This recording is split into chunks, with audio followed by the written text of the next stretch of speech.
off with the first question, which is one of the challenges, I think, in the industry, is how you forecast demand. How do you actually plan the demand you're going to have for the rail services? And we've seen the Office for Rail and Road recently reported a 2.1% fall in rail passengers, passenger journeys in London and the South East over the last year. Why do you think we've seen that fall in rail demand? Who would like to open with that? So, thank you, Caroline. The amazing growth that we've seen in demand for rail travel over the last 20 years or so, with rail passenger numbers doubling in 20 years. In fact, in London and the South East, they've doubled in the last 12 years, requires us to work together as transport organisations to plan really carefully for how we manage that growth. And we're seeing the benefits of the planning that we did 15 or 20 years ago come out today in projects like Thameslink, Crossrail, and the work we've done at Waterloo, where within the next couple of years we will be enabling another 90,000 passengers to get in and out of London in the peak hour. So you're seeing the benefits of early and joint planning there. As an industry, we work very closely to consider long-term demand, passenger demand. We use the same models, so all of our work is based around the same modelling technique, the same framework for modelling, which is benchmarked internationally. To address your point about the last couple of years, our forecasters generally look in the long term, so a change in any 1 or 2 years isn't seen as a significant point. Yes, it affects the baseline of the modelling and will affect our forecasts in the longer term, but the change that we've seen in the last couple of years could be down to any one of a number of sort of fairly short-term reasons, security, the way in which the economy is changing. In the longer term, the modelling is based on things like housing, around economy and around employment and around population growth, and we see all of those things in the London context continuing to grow, and therefore our forecasts for growth, which estimate that within the next 20 years or so we expect to see a further 40% increase in passenger numbers, we believe are still very much valid. Does anyone else want to come in on that? I mean, the Underground as well has seen some dip in passengers and other modes. Geoff, do you want to come in? Yes, so I've got to echo some of those points, but in the short run, the change in Underground demand to negative year on year, certainly in 2017, 2018, you could correlate it very closely with the start of the year last year, which correlates itself with Westminster Bridge attack on the 23rd of March. And notwithstanding the bulldog British spirit, there is a certain reluctance. Certainly last summer we saw it for people coming in where they've got some degree of discretion. I think other sectors, museum sector, theatre sector, cultural sector, saw some of the same things, and that had a real and immediate impact. This is nothing new. We saw the same thing with other terrorist attacks. You see it elsewhere in other cities and countries which have suffered the same thing.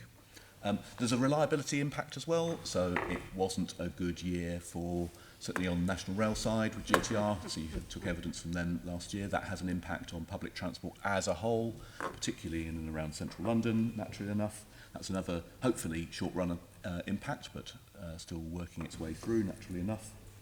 Journey time matters. I'm quite pleased to be able to say that in a perverse way, in the sense that if it didn't, it meant that a lot of what my forecasting models that I work with Rupert with wouldn't be valid.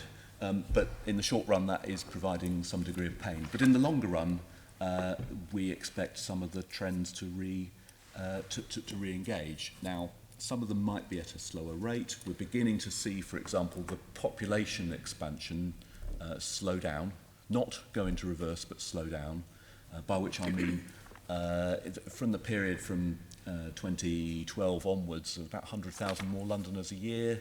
That's about halved. Same number of babies, just migration has fallen somewhat, we think. There's some official data that supports that sort of thing. There might be some economic stuff going on as well. That's always quite hard to tell because the Office for National Statistics published data but heavily revised them subsequently, so you only find out level of jobs, say 18 months in arrears of what's actually going on. And in fact, organisations such as the Bank of England use passenger journeys as a leading indicator of what's happening in the economy, sort of ironically. So there's probably a little bit of that. And there's also something around perhaps travel behaviours. By this I mean the number of trips per person per day are beginning to fall a little bit. Again, this isn't something that's emerged out of just this year. It's a long-run trend. But you know, that could be for all sorts of reasons, some of them economic. Over the last few years, wages haven't tended to outstrip inflation on the whole, as they have done in previous years. But also technology. So smart working is, again, whilst not being a new phenomenon, more people are choosing to work at home. You see that as a much greater phenomenon on Fridays, for example, than you might do on other days of the week. But you also see people staying at home more, and if Netflix is a good enough cover for The Economist a week and a half ago, then it's good enough to have some sort of impact upon public transport demand, I dare say. Netflix are a few years old. They have a steady impact along with all these other factors. So I wouldn't overemphasise it, but it's part of the multifaceted picture that's going on. Okay, Paul, would you agree with that? And is it that it's almost a blip at the moment, but because discretionary travel's down and there's a change, or are lifestyles changing so much you're going to have to relook at your modelling? Both, actually, and I think what you've heard already highlights the complexity of some of these issues and the inevitably a model-based approach when you're looking at long terms and looking at potentially changes in some underlying relationships. It needs to be used with caution. So what we're trying to do much more is a sort of scenario-based approach, understanding the potential range of scenarios in terms of the drivers of demand and what that could mean. I think that undoubtedly there has been some softening of discretionary travel demand. Undoubtedly there is some change in work patterns. One of the reasons we need to fundamentally look at the fare structure, for example, is because of that, which perhaps we'll come on to later. But I think that is a key thing. At the end of it, though, in terms of the sort of scenarios that would mean that we don't need more capacity to enable our economy to grow, they seem quite unlikely. And I think that's the key point to take out of it. It's sometimes quite confusing looking at some of the volume and ticket type data, for example, because you've got a shift between ticket types as well as volumes, and that sometimes distorts the data. When you see season ticket volumes reduce, it's partly people choosing different type of tickets as well as different travel patterns, partly because of underlying long-term trends and partly the short-term things we talk about. But as I say, the key conclusion I take away is that it's implausible to think that we don't need more capacity to enable our economy. What about the shift to cycling and walking? I appreciate not for necessarily, I know, Zone 6 coming in, not everyone is fit enough or wants to cycle that, but actually is that starting to take away from some of those shorter journeys, and are you factoring that in as you look at modelling longer term? I mean, I'm sure that Geoff will be more so. I mean, in terms of the main railway, in a sense, we see that as complementary rather than mainly substitution in terms of getting people to stations. Where, for example, car parking space in many commuter stations is becoming the constraint. So having different ways of getting people to the stations is critical, and more environmentally friendly ways and healthy ways as well. And you mentioned, Rupert, you mentioned at the beginning that the modelling that you use is used across the industry, but you benchmark it internationally. Are there international examples of sort of demand modelling that we should be looking to learn from? Are there other places where they're starting to adjust to this sort of new way of living and working? I mean, absolutely right. We work together and sit on the Passenger Demand Forecasting Council, which is a group of people who are involved in passenger demand forecasting, not just in this country but around the world. And we use that environment to share our experiences and our learnings and benefit from how other people are doing it. There's no doubt that we can always learn from others' experiences and benefit from them and get better at what we do. But I think we're, through our experiences with particularly France, Germany and Japan, we're seeing different ways of doing modelling, different approaches, and building that into the way in which we forecast passenger demand. France, Germany and Japan are Yes. perhaps leading the way on this internationally, would Japan you say? certainly, in many areas we've been sharing experiences with Japanese railways, but France also in terms of their timetabling work. That's very, very interesting. Are there any other thoughts from you on how demand for rail services will change going forward, or do you think we're kind of seeing the variation now and that's what you need to plan for? Geoff? Well, certainly the history of the last few years is that we've under forecast. Now we're now seeing something which we think is probably largely but not completely cyclical. We've under forecast because population and employment levels have grown faster than expected.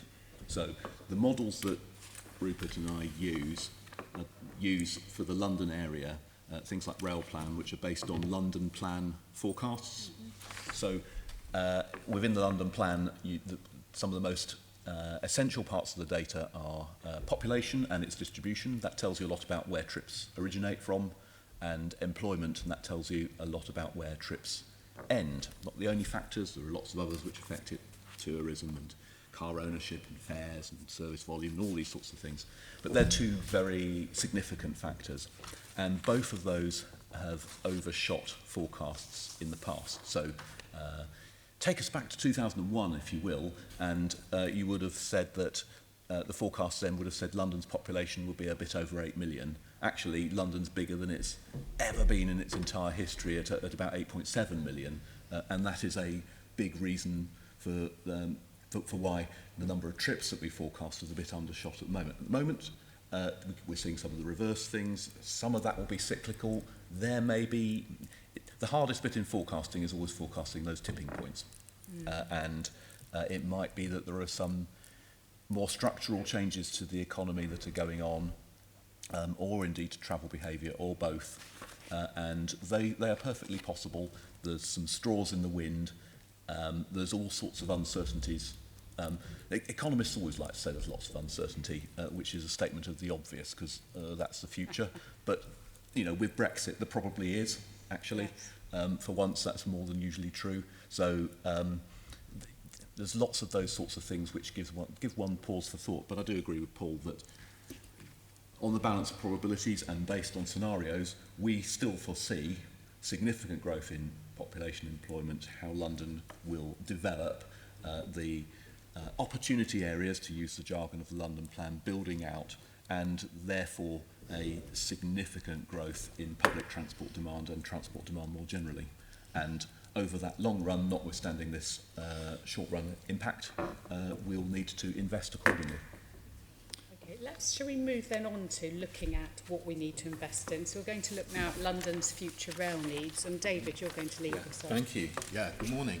Thanks for your answers. It's very interesting what you were saying about population growth and everything and future demands. But if I could ask you, what do you think, or how do you think London's rail networks needs to change and develop over the coming decades? And any of you can answer that question. Shall I kick off, and then the others can join in? So we've been discussing growth. I explained briefly earlier on how we've seen the number of passengers double in the last 20 years, and our response to that being projects like Thameslink, Waterloo and Crossrail opening this year. Looking ahead and based on what we've just been discussing, there are a number of schemes which we feel are important. And before I get into them, it's probably worth just describing the way in which we go about our planning, because it's very much a joint process. Network Rail and TfL and the rest of the industry come together to consider where there are hotspots. So in other words, where we're seeing demand for rail travel exceeding the capacity that's available. And then we together try to understand what sort of intervention is needed, whether it's more trains or longer trains, or ultimately a change to the infrastructure, building new railway lines or changing the arrangement of those railway lines. And then by understanding the relative benefits of different types of intervention, we can start to prioritise the projects that we would want to deliver. And and how these can help passengers and freight users of our railway. So sort of looking immediately ahead, and just to give you some examples, we've got a real focus on the Brighton Mainline. I know people have been experiencing real issues using that line over the last few months and years. One of the problems that it faces is the overcrowding on the trains, and the fact that there are more trains running on that line than ever before means we need to do something. And we're focusing particularly on trying to relieve the bottleneck around East Croydon to make more of the capacity that's available on the rest of the line. And that in itself can help unlock commuter trains further into London. Other places that we're focusing on are similarly Clapham Junction and the line out towards Woking and Basingstoke, and also the West Anglia Main Line, where, for example, we're building a new station at Meridian Water funded by Enfield Council. So we've got some really exciting schemes that we're working together on at the moment to make sure that we deliver prioritised solutions to make journeys easier for passengers and freight users. Thank you. Yeah. Anyone else want to answer that? Agree with all that, and you'll see all those schemes and others in the Mayor's Transport Strategy. I'll say a few others of relevance to heavy rail as opposed to the underground or trams or Docklands Light Railway. There are some ideas that we're working up with Rupert and team around stretching some of the other questions that you're coming on to, digital railway and its impact on parts of the Brighton Mainline and the East London line, a very busy part of the network. We've got ideas around how to best make use of capacity in and around Old Oak Common. There's a whole range of station congestion relief schemes which are coming up on the blocks as well, which you'll see reference to in Network Rail's route studies and indeed in the Mayor's Transport Strategy, of which Victoria and Liverpool Street would be examples. And then for slightly longer down the line, we've got things like the West London Orbital, of which there was reference in previous evidence to this committee. Yeah. I had a couple of more general points. I mean, Geoff and Rupert sort of own the detail and very much more than me. But in terms of a couple of really general points that I think are important, one is around, in terms of the demand we talked about earlier, it was very much about responding to demand that is there. But I think the other aspect of what transport can provide, and I'm sure you'd agree, is in terms of what it enables and potentially generates further growth by connecting places and the demand that isn't there at the moment but can be there. And in a sense, Crossrail 2, which I'm sure we'll come back to later, is a good example. One end of it is actually responding to a need for demand that's already there. The other end is potentially generating demand in terms of what it can do for that part of the economy. I think that's part of it we tend not to talk so much about when we talk about rail demand and what it can do.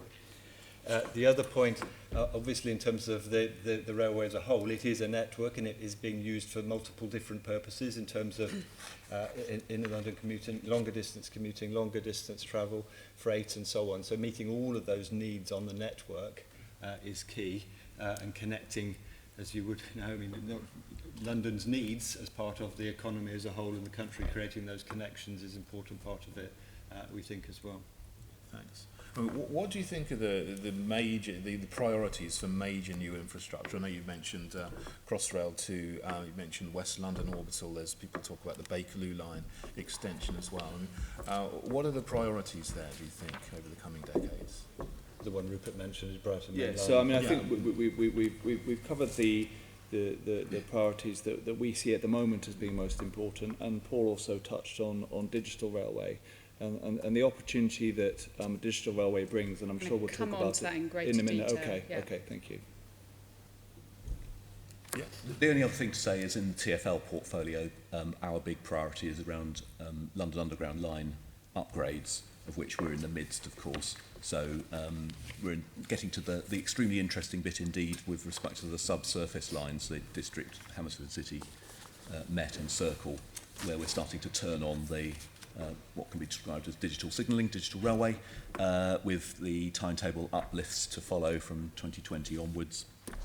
And we've also started letting contracts for the Piccadilly line upgrade as well. And these are very substantial. Certainly the Piccadilly line is a 60% increase in capacity. from one of the weedier underground lines to what is actually one of its busiest and where we can make a real big difference.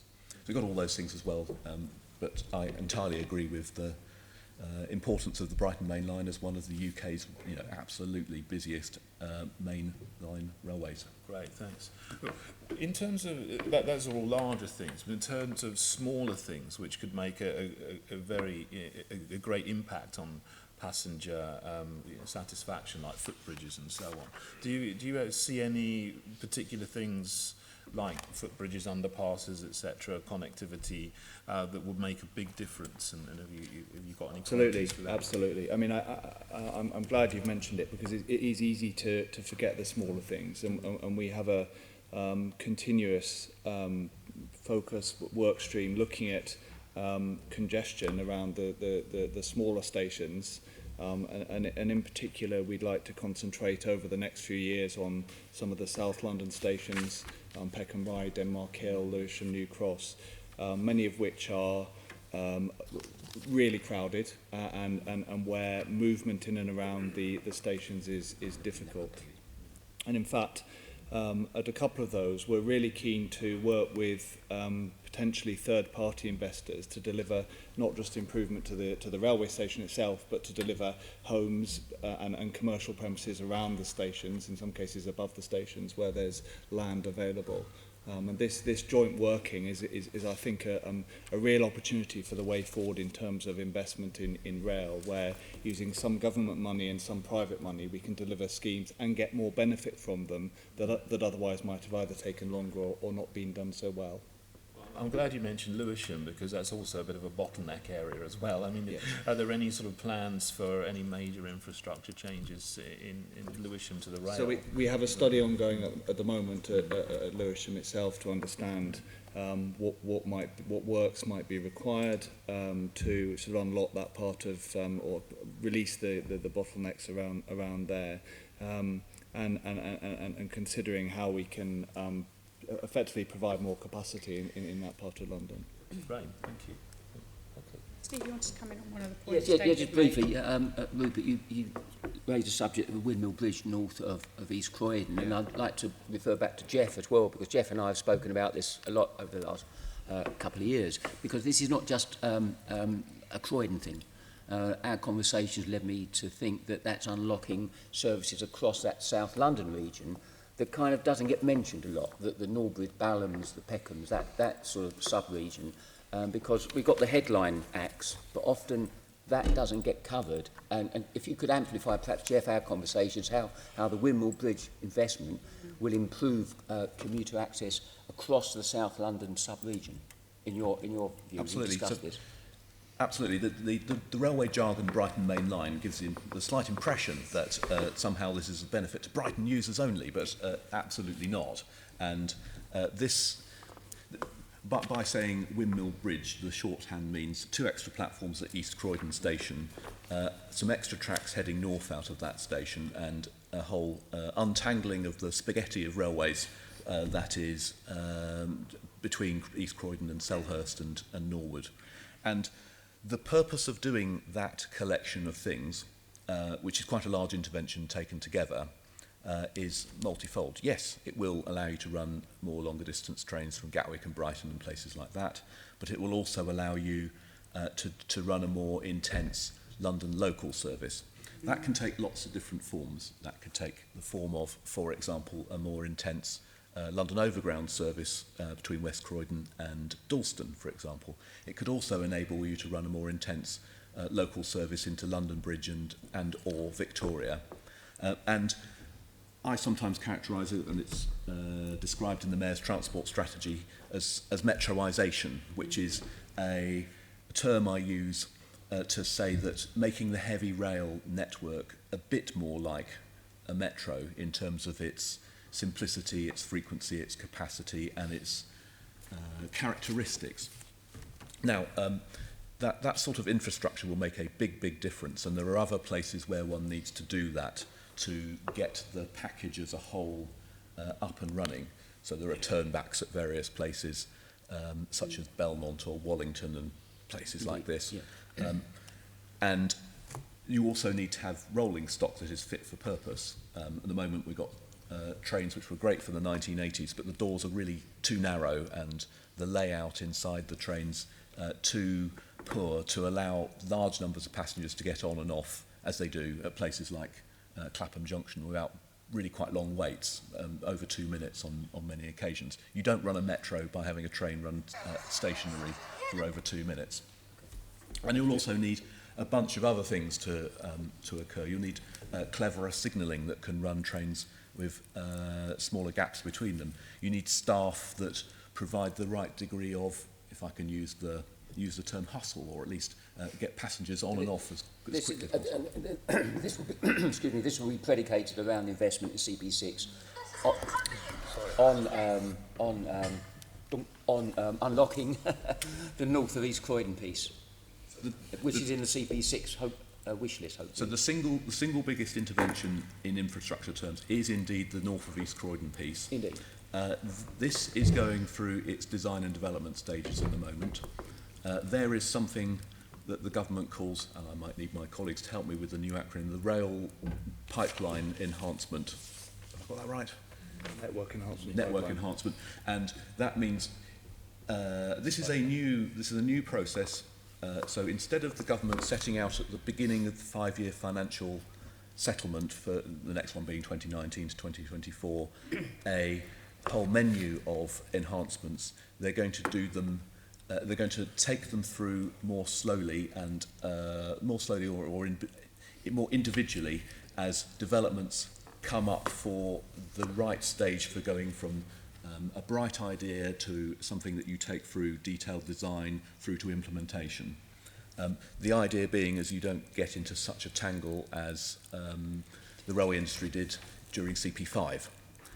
And the purpose of mentioning all that is that the Brighton Mainline intervention at East Croydon is in the midst of that right now.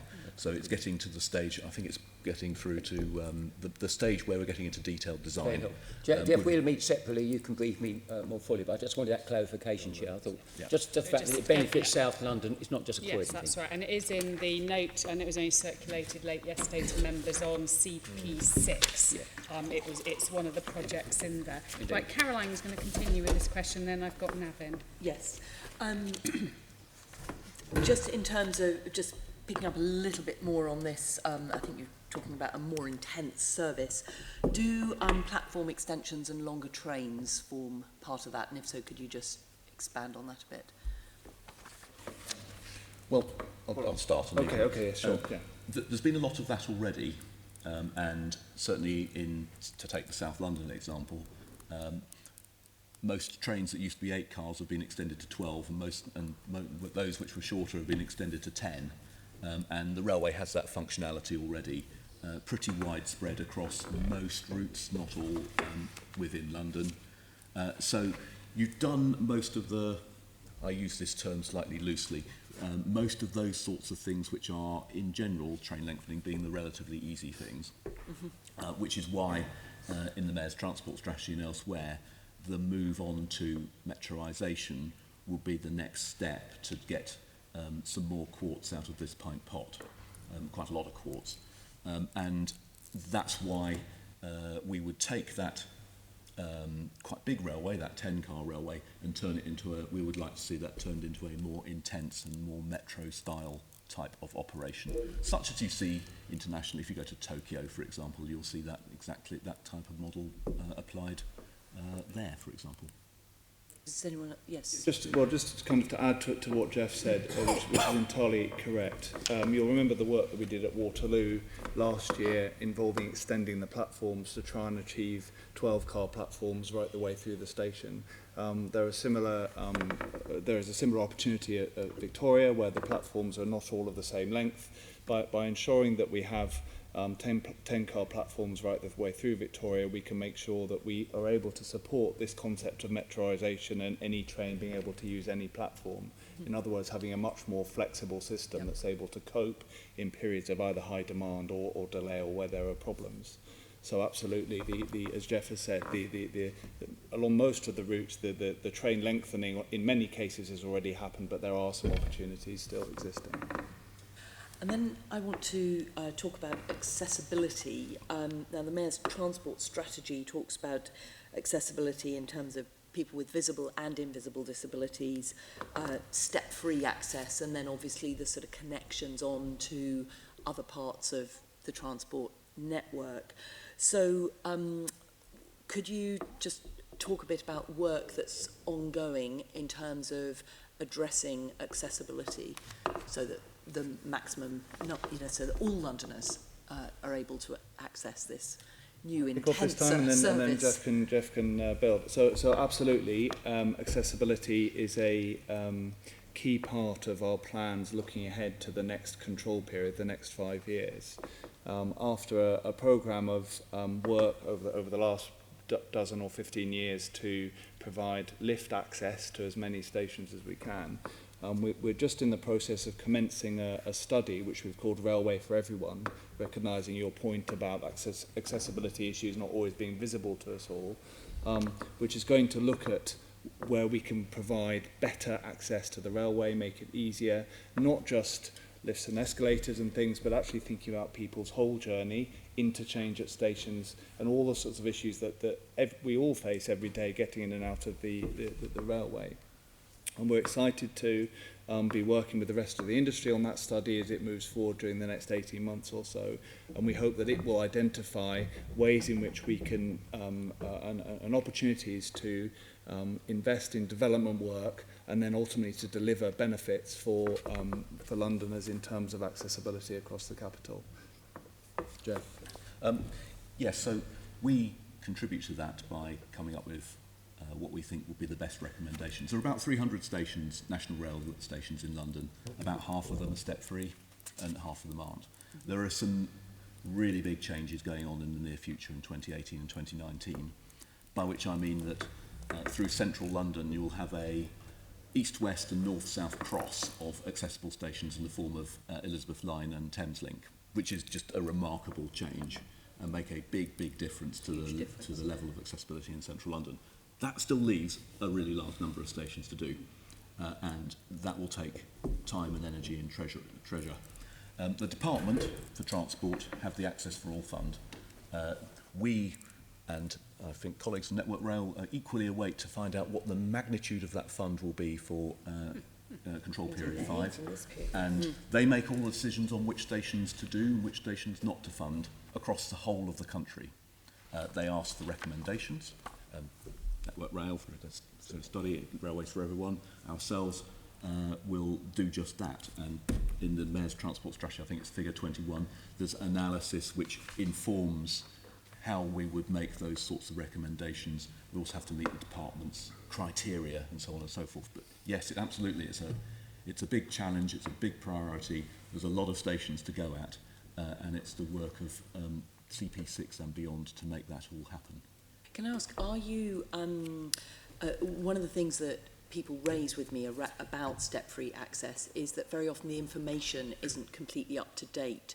Can you try and make sure that you build in updating information for passengers as soon as changes get made? Because even if a station is only step-free, in one part of the station, if that information is out there, someone can maybe have an easier journey on their outward journey or their homeward journey because of that partial step-free access. And I think it's very frustrating for people who need step-free access when that information isn't completely up to date. So if you can certainly sort of bear that in mind. Something else that I've been made aware of recently is the Lookup Campaign, which is that station announcements, what they're calling for is station announcements that say, look up, is there someone who needs your seat more than you do? And that is a very simple thing. It's not going to cost lots of money. It's just a behaviour thing, but it can make a real difference to someone's journey. And if you are mobility impaired or if you have a hidden disability, managing to get a seat for your journey home or your journey to work is, it can make the difference between a good day and a bad day, and it's not a complicated thing. Is that campaign something you're aware of? Paul, were you? I wasn't actually aware of that one. I'll certainly go and look into that one myself, find out about it. It sounds interesting. In terms of the up-to-date information, absolutely, I think that's critical, and we're focusing on that. But as well as that, looking at better ways of making that information more easily available, as well as it being up-to-date through apps and maps and films and so on, so people can have confidence when they actually turn up at the station that they know where they're going and what they're looking at. So those things we're all looking at, yes, and I'll take away the Lookup Campaign, which sounds interesting. I'll send you the details of it. The other thing is you say, you know, when you turn up at the station, are you thinking about access to stations in terms of how people are arriving, whether they're arriving on foot, by bicycle, by bus, or from another, you know, from a tube or from a, you know, some other overground system? The sort of connectivity between the different modes of transport is kind of absolutely dependent on healthy streets, on having streets where it's safe and convenient to get around on foot. And are you considering the areas around the outside of the station, how the station interacts with the rest of the public realm, so that there are not kind of, you know, difficult bits where, you know, it's on the boundary between Network Rail and TfL, or, you know, and you end up with a step that could actually be eliminated if people were thinking about those sort of boundary joining points. Is there a kind of, are you looking at healthy streets around stations to improve accessibility? Absolutely. I mean, I think that is a really, really important and valid point that you make, and something that we didn't used to do terribly well. Railway stations originally were these amazing edifices marking the start and end of a journey, but we didn't think about the whole journey. In recent years, and particularly, we've become more joined up, and through our work with Geoff and his team, we're beginning to look even more closely at people's whole journey and thinking of it as a transport system rather than just a railway. Exactly the point you make, that the people are interchanging between different modes. More and more we're encouraging people to arrive on foot or by bicycle, and providing better facilities for these passengers and enabling them to get into the station more easily. We spoke about accessibility just now, is a really, really important focus of our work. And I think you are beginning to see the benefits of that at places like London Bridge, where the change has been absolutely profound, at King's Cross, and in future we will see it at places like Euston as that station is redeveloped, and at Victoria as we get going on that as well. Thank you. Paul.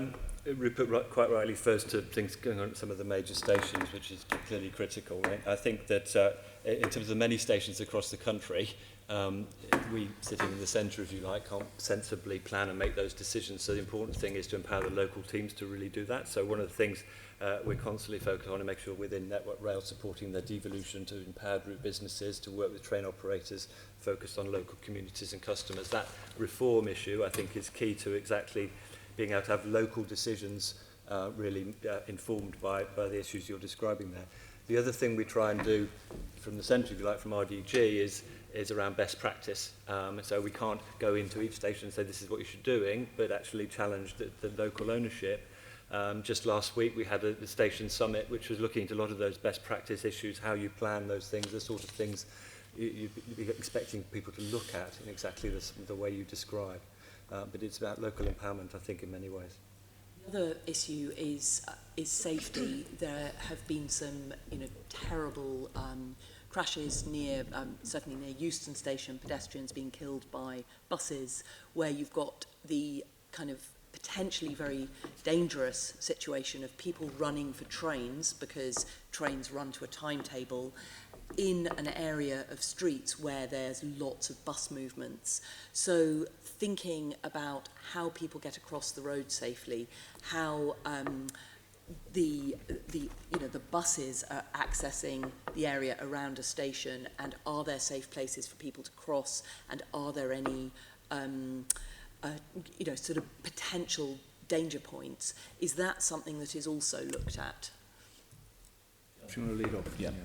The answer is yes. So all bus accidents, fatalities, injuries, whatever, be it of staff or of customers, are investigated very carefully, and those sorts of, trying to get to the bottom of those sorts of root causes, and whether it's the design of the streetscape, the place, the vehicle, driver behaviours, customer behaviours, desire lines, all these sorts of things are taken into account, and there's an immense effort which you see in the Mayor's Transport Strategy under the title of Vision Zero, to get those numbers right down, and it's a real change of thought processes to try and make all that lot happen. It's a big old job to do, but yes, that's absolutely top of mind. So it's top of your mind at TfL. Do you think that's so it's top of mind with the station, you know, for Network Rail and the stations? Well, in working up the Mayor's Transport Strategy, we work very closely with Rupert and team, and they'll be equally motivated to get in regard to safety, both in and outside the station. And I think we have a joint common purpose to ensure that our transport networks, plural, are as safe as they ever possibly can be. I mean, I couldn't agree more with Geoff. Safety is absolutely our number one priority, and it isn't just about people travelling on a train or people working on the railway. We have the safest railways in Europe, and that's a reputation that's come about through a lot of hard work by a lot of people and a huge amount of focus. As Geoff has said, it does that view extends beyond the stations. I'm very familiar with the issues you've mentioned at Euston. I know about the fatality that happened there, and within Network Rail, we looked at that issue, the fatality, how it happened, so that we could understand, thinking about the future development of Euston Station, how we could try and avoid it in the layout of the station, the way in which people access the station. And I think at London Bridge you can see how the rearrangement of the pedestrian crossings there, which was obviously done working closely with Geoff's team, has provided a better means of crossing the road than existed previously. But we're dealing with a culture. People will run across the road, you know, and not wait for the green man, and not and because try and they're cross late for a train, and it's human nature. So we need to design. We've got to help to people minimise understand. the risk. Exactly. Yeah. Okay. Thank you. Lovely, thank you. Navin, you wanted to go? Yeah, thank you, Chair. Geoff, you and Rupert have already mentioned the issues about forecast for growth. And Geoff, you mentioned also London Plan and opportunity areas. This is something I'd like us to explore a bit further. The question is, what would it actually mean in terms of how this unprecedented growth, both in terms of huge number of housing developments as well as other commercial office areas, etc., which will come about in those hubs, in opportunity areas, etc. I mean, for example, I represent Brent and Harrow. We've got Wembley as an opportunity area, and then Harrow Town Centre and Willstone covering all of that. Already there are tensions. There's confusion, chaos when you look at the local sort of stations. Not only railway stations, got bus garages and stuff like that. So as it is, we're bursting at seams, for example. And this is not just my area. I think most opportunity areas, etc., will see that kind of scenario, and the problem will be even escalated as the growth actually happens. Question is, what is strategic planning to sort of address this growth, both in the short term as well as long term? So that's one area. And then you got currently smaller stations, for example, you might say, which haven't been historically busy, quieter, but again, given growth that happens in surrounding areas. For example, Sudbury Town Station, which requires capacity as it is. So how will all of this be built into the strategic plan to make sure that, there is that clear plan which is implemented in the short and long term? Funding, don't need to go into detail now. It is, I mean, that will be dealt with under different section. But I'd like to sort of know how, in real terms, people will see that difference, and you will cover that growth? Okay. That's a big question. It is. So we have the London Plan. That gives us a representation of where the growth will occur in terms of population, employment, other factors. And you're saying in some areas already you're finding that the forecast is being overshot. So it is hard to ignore the London Plan for obvious reasons. You shouldn't. Therefore, our models do take Absolutely. account of that. The London Plan is itself subject to revision Yes. from time to time. I Yeah. think it might even be under revision at the moment. It is currently. And yeah. we continuously update our models for the latest state of reality, and we continuously update our models for the forecast going forward as set out in the London Plan. Now, that would include growth in general and growth specifically of the 30 or so opportunity areas that exist. Now, then one looks at the degree to which there are stresses and strains on particular part of the networks, plural, be that heavy rail, be that the underground, be it the overground, be it Docklands Light Railway, be it the bus network, be it whatever. And we look at that on a semi-continual basis, prompted by all sorts of things, of which particular developments in opportunity areas would be one, but also as particular parts of the network come up for reletting, if it's done that way, or as assets come up for renewal, which is most obviously relevant for parts of the underground Piccadilly line, not with reference to, would be one relevant reference at the moment. Now, that allows us to say something about where we would want to put investment in the best of all possible worlds. There is never enough hours in the day or money in the pot to do everything that we would ever possibly like, so one has to prioritise. We look specifically at opportunity areas, all of them, individually, to see whether they are firing on all cylinders as they ought to be, or whether there are particular interventions, transport interventions in the case of TfL for obvious reasons, that we need to make in order to make sure that they do what the plan says they ought to do. Those interventions take wholly different forms depending on the particular local circumstances, which can be heavy rail, and we talk to colleagues in Network Rail and the TOCs under those circumstances. It can be buses, it can be underground, it can be a variety of different parts of the network. Obviously, in parts of Docklands Light Railway is the obvious one. For Wembley, you're absolutely right. There's a very active opportunity area that is growing very fast, and you look at the number of cranes and buildings going up there, and it's really quite remarkable. So there, for example, it's a mixture of we are upgrading the Metropolitan line, and that will increase capacity quite markedly. So the 22 trains an hour out of Baker Street at the moment, that will increase to 28 by 2023, for example. There are changes to the bus network, which are forthcoming, and I have in the back of my mind all sorts of changes that will improve access and capacity in and around that part of the world. We would like to increase the overground service going through Wembley Central. Eventually, in the fullness of time, we would upgrade the Bakerloo line. The list goes on. So it would be an even longer answer for me to do not just Wembley, but the other remaining 30 so opportunity areas. I might have to spare your indulgence on doing all that, but I hope that gives an impression of the sorts of things that we look at. For stations, we look at we have just as we have for trains, a strategic planning model that looks at the stresses and strains for all of the stations in the TfL networks, and that allows us to say something about Sudbury Town as opposed to the many other stations that have stresses and strains, and gives us pause for thought about what bit of the station, which particular part of the station is the pinch point. Sometimes that's writ very large, Holborn, for example.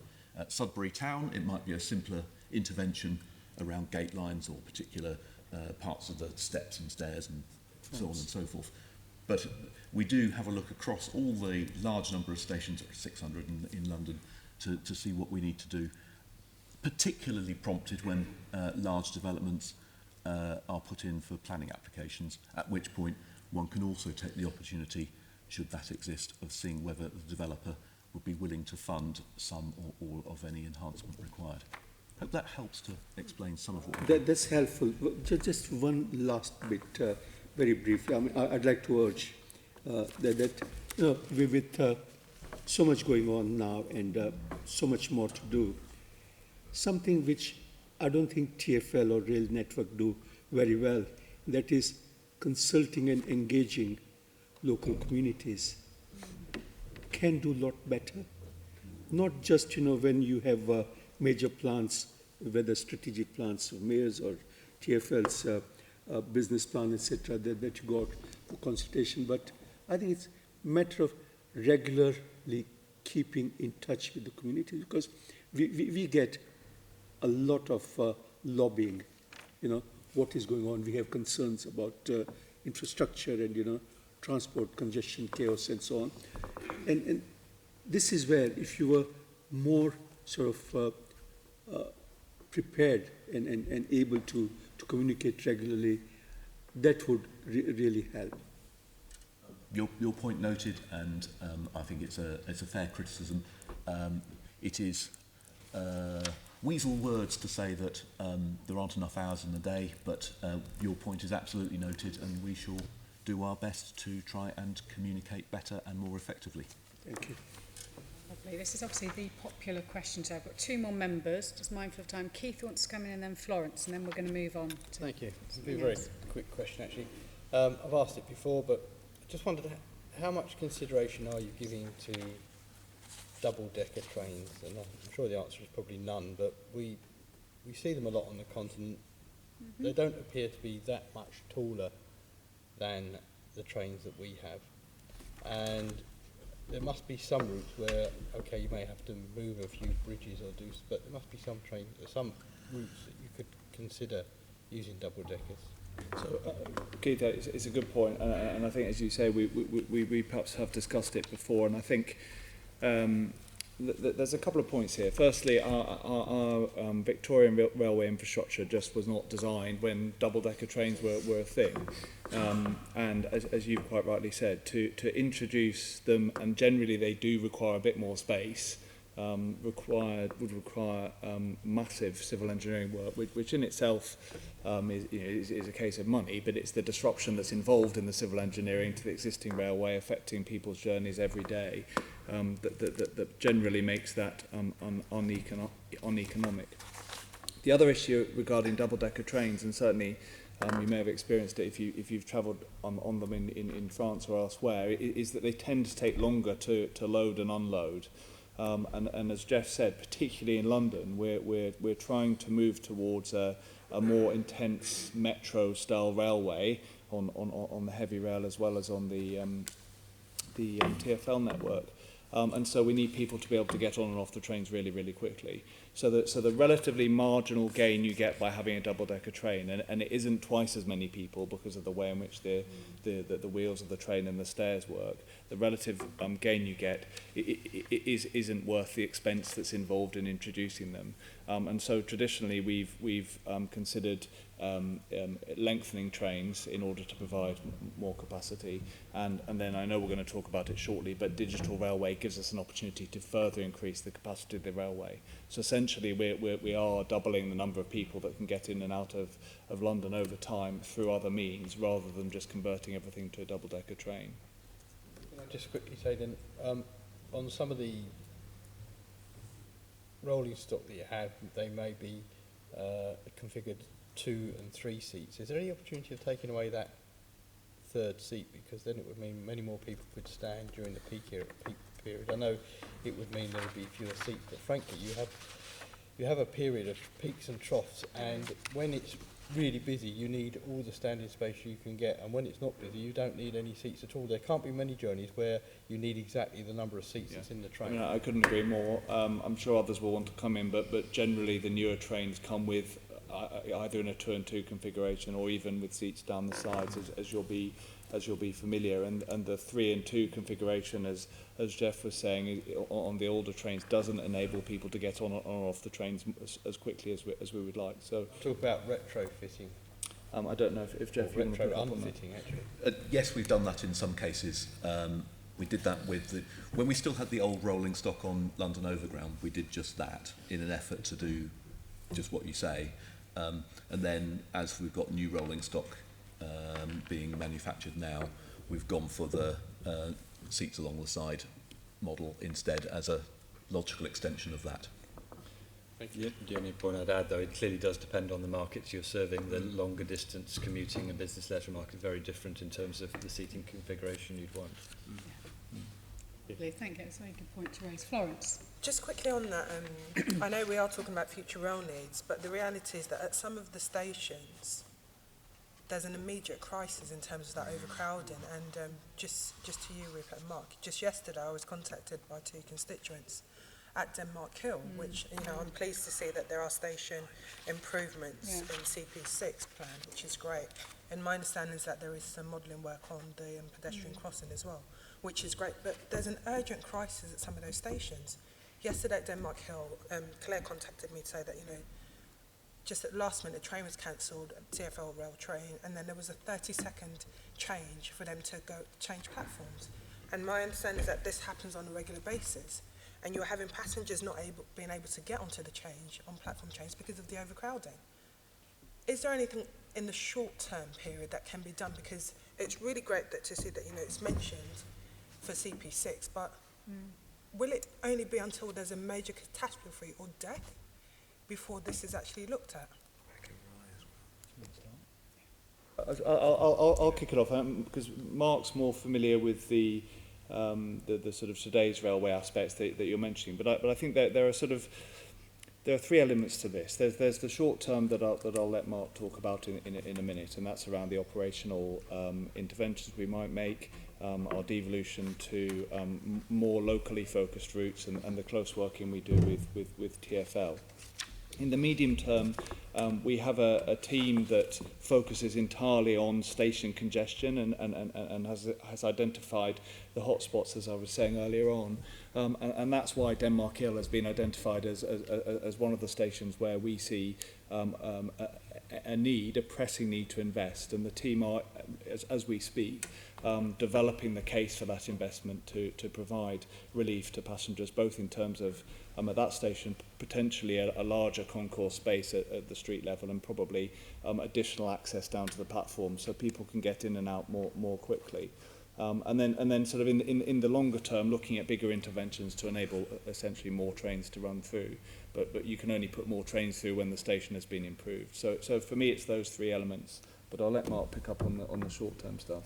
So I think I'd make three very quick points on this. Obviously, it's, you know, hearing that kind of example is worrying. We want everyone who travels and uses the rail network to be safe when they do so. It is the reality that on parts of London's rail network that demand has increased, and therefore that is, as you just outlined for us, putting extreme pressure on what we have out there at the moment. I think there's a point here about sort of station staff. So obviously in the moment, quite often these people are required to make short notice important decisions. So there's a responsibility on all our organisations to make sure that there are adequate staff, and that those staff are adequately trained and supported, so that they where it is possible to do so, they are able to make operational decisions which keep people safe. There is sort of building on that. There is familiarity with the protocols, with crowding protocols, which will be in place at all stations, and making sure that those are deployed and we're able to respond to issues when they arise. Sorry. The second point would be around station furniture. I mean, this might sound slightly prosaic, but quite often one of the challenges in existing infrastructure and on platforms specifically is that there are seats or shelters or bits of railway kit which to coin a phrase, sort of clutter things up a little bit. I know one of the things that some of the London rail operators are looking at is how they can declutter platforms to make sure that people can move around more easily, that potentially there's a bit more capacity on those platforms. That also has a performance benefit as well, to the extent that if people are able to distribute themselves more evenly along a platform, you're less likely to get the type of crowding at entrance and exit points that you're talking about. The final point I would make is around devolution. So Rupert just mentions it. So we are as an organisation in the throes of becoming a more locally responsive organisation, and one of the things that unlocks is the ability for our teams to work more flexibly in a more agile way with teams on the ground, whether they're from TfL, whether they're from train operators, and that then again hopefully enables us to mitigate some of the sorts of problems that you've just talked about. That's good to hear. But just how often do you do maybe looking at risk assessments? Because again, you look at somewhere like Denmark Hill, Nunhead, Peckham, the capacity just seems to be growing. Is that on an annual basis, quarterly? So I couldn't tell you for that specific location, but my understanding would be they would be done at least on an annual basis. Okay, thank you. Okay, Tom, you want a very quick one on this, and we shall welcome Michèle Dix, Managing Director of Crossrail too. Thank you very much for coming. It was on Barking Riverside. Very quickly. Very quickly, and then I want to move on to digital Is that being railway. built? Is there an intention or is there potential for the Barking Riverside extension to be extended further under the river, or indeed over the river, probably under the river, to Thamesmead? And is the extension being built with that in mind as a potential future extension? Things are possible. However, in this particular instance, it will be quite a ride, or at least the gradients involved to go down under the river at that particular location. Otherwise you'd have to have a bridge that was a long way up to maintain shipping. The gradients would be quite spectacular. So yes, it's possible. Yes, it would be neat strategically, but it would be hard in practical terms, and by hard that also often means quite expensive.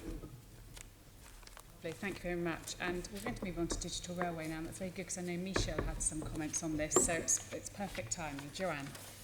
Yes. A couple of weeks ago, the committee went to a site visit with Network Rail, and so I think the committee knows around the traditional block system of signalling, and the move towards digital signalling with greater automation means that you can actually get more trains closer together. But could I ask you to explain briefly to us, I'm going to go for Network Rail first and then Paul, what tangible benefits will this deliver for passengers, and are you able to quantify it? I know from the briefing you sent yesterday that you expect 70% of all passenger journeys to be covered in the next control period by some form of digital technology. What does that mean for London?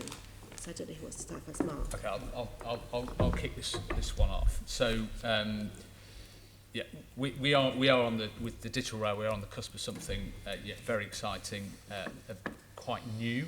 That will have, as you've already mentioned, benefits in terms of capacity. So being able to fit more trains on the network. There'll be benefits in terms of reduction in delay. And there'll also be a safety benefit, the majority of which will be gleaned from removing traffic lights that sometimes drivers overshoot.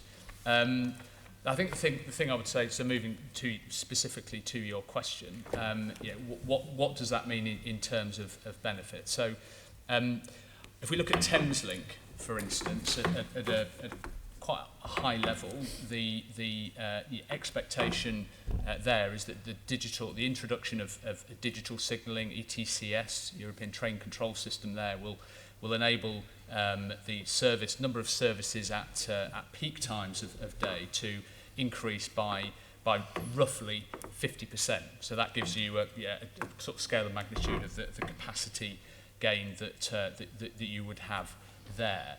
As we go further out, and we're looking, so you've mentioned sort of 2034 and this pipeline that we're constructing at the moment, it becomes slightly more difficult to sort of throw our hat on the precise benefits that we will get from this. But what I would say is that there is a process linked to the way in which these schemes are going to be funded of very forensically interrogating the scope of schemes and the benefits that will be flowing from them, because that ultimately leads you to an investment decision whether to go ahead or to try something a little bit different. I don't want to kind of throw numbers into the wind willy-nilly here, but I think if we looked at a scheme that we're extremely keen on, it's not yet funded, which is putting in-cab signalling on the East Coast Mainline out of King's Cross. What we're would be aiming to achieve through that would be somewhere in the region of kind of 1 to 2% performance improvement through that. But as I've said, it's as we get closer to the schemes themselves that we're able to actually define the benefits and really do the sell in terms of the funding. Paul, do you want to add anything to that? Yes, please, I'd love to. So, I mean, first of all, from a customer passenger point of view, they shouldn't care how the trains are controlled and signalled, just as they shouldn't care about what sort of power supply they're using. But the fact is that use of digital technology is the cheapest, most effective way of delivering more frequent services, more capacity, more reliability, and maintaining safety than we can do. And actually, as well as that, renewing signalling across the railway with conventional technology would involve such a scale of work, the bow wave being pushed further out, it actually becomes hugely deliverably difficult. So the important question really is about how we get from here, where we've been renewing with conventional technology, to renewing and expanding with new technology that gives us all of those benefits. And I think the power of the recent statements of the obvious in terms of digital strategy, if you like, is actually not that those things were said, but everybody was saying the same thing at the same time. So you have a strong pull from train operators who want more capacity on the infrastructure. You have a strong pull from infrastructure routes saying, well, actually, we want to be able to offer that capacity. You have a strong pull from London TfL and other authorities across the frontier. We want more trains, more frequent services, and this is the way that railway believes can be best delivered. So you have a challenge from government to say, well, actually, there's a funding question, and if this is the cheapest way of doing it, let's move from here to there as quickly as we can.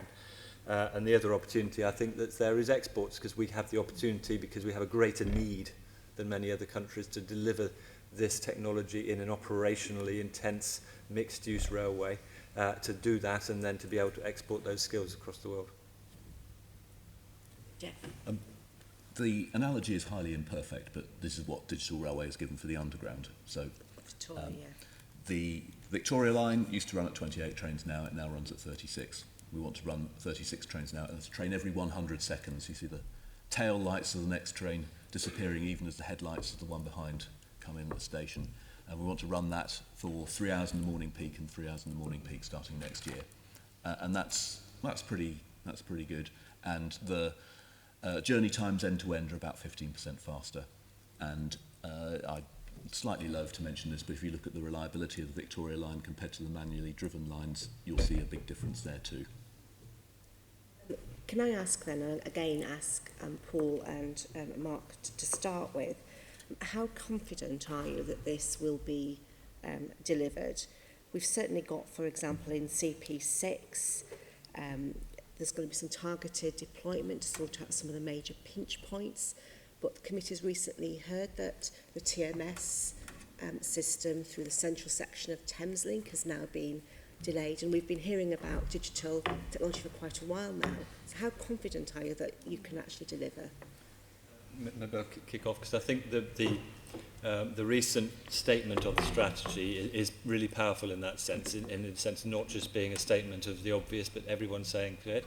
And what that leads to is the Digital Rail Programme team, which is part of Network Rail, but really is an industry programme, everybody getting behind that, the supply chain engaging with it much more, an early stage of development to inform it, the routes and the operators who are going to have to work with this, engage with it. So it's the power of that is we've no longer got people looking from the side. We've got everybody actually saying we want this to happen and engaging with it in a way that will create a much more deliverable and programme, which we can learn from many of the issues we've had in the railway before in terms of making sure we really are ready with that. But it has the power to deliver more, and actually the alternatives are even more challenging. So, at some point in the next 15 years, somewhere in the region of 60% of the UK's conventional signalling systems will need replacing. That's at a cost of somewhere in the region of £20 billion. We have a choice as an industry as to whether to spend, almost to spend that 20 billion quid on replacing like for like what's already there, or harnessing the possibility that digital railway offers us. Paul's already mentioned the supply chain, so the team in Network Rail is extremely heavily engaged with the supply chain in conversation about the vision and where we would ultimately like to get to with this. The indications we've had from that supply chain are very optimistic, provided we engage early and have a long-term plan. And that gives us a benefit, not only in terms of confidence in delivery, but also in terms of cost. If we can commit into some of those long-term relationships, because, one scheme, then that will, we hope, drive out a cost reduction. The technology is there. So you've mentioned Thameslink. Obviously, we don't only look at what's happening within London or within the UK. There's extensive engagement through the European Rail Authority. We talk to people, particularly in some of the Scandinavian countries and in Spain, about what they're doing. I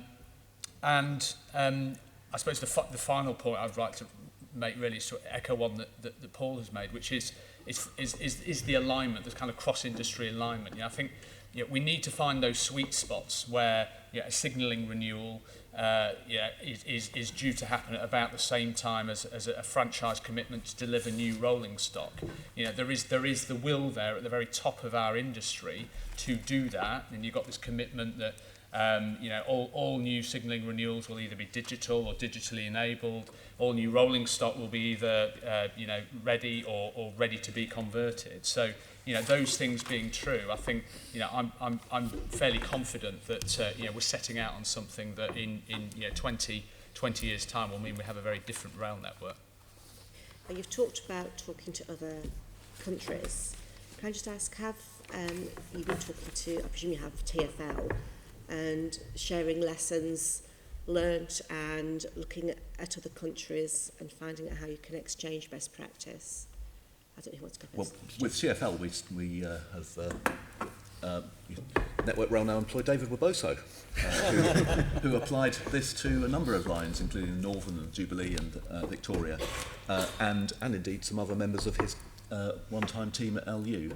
So for that reason, it might sound facetious, but for that reason and the ongoing contacts between our organisation on a day-to-day basis, we apply a lot of lessons between ourselves, though, as I say, the analogy between what is a metro railway and a heavy rail railway is highly imperfect, and there are lots of different operating characteristics that one must take account of. As well as that metro versus heavy rail distinction, there is a difference between us and many other countries where we have a very intensive mixed-use railway with Victorian infrastructure that we need to get more out of.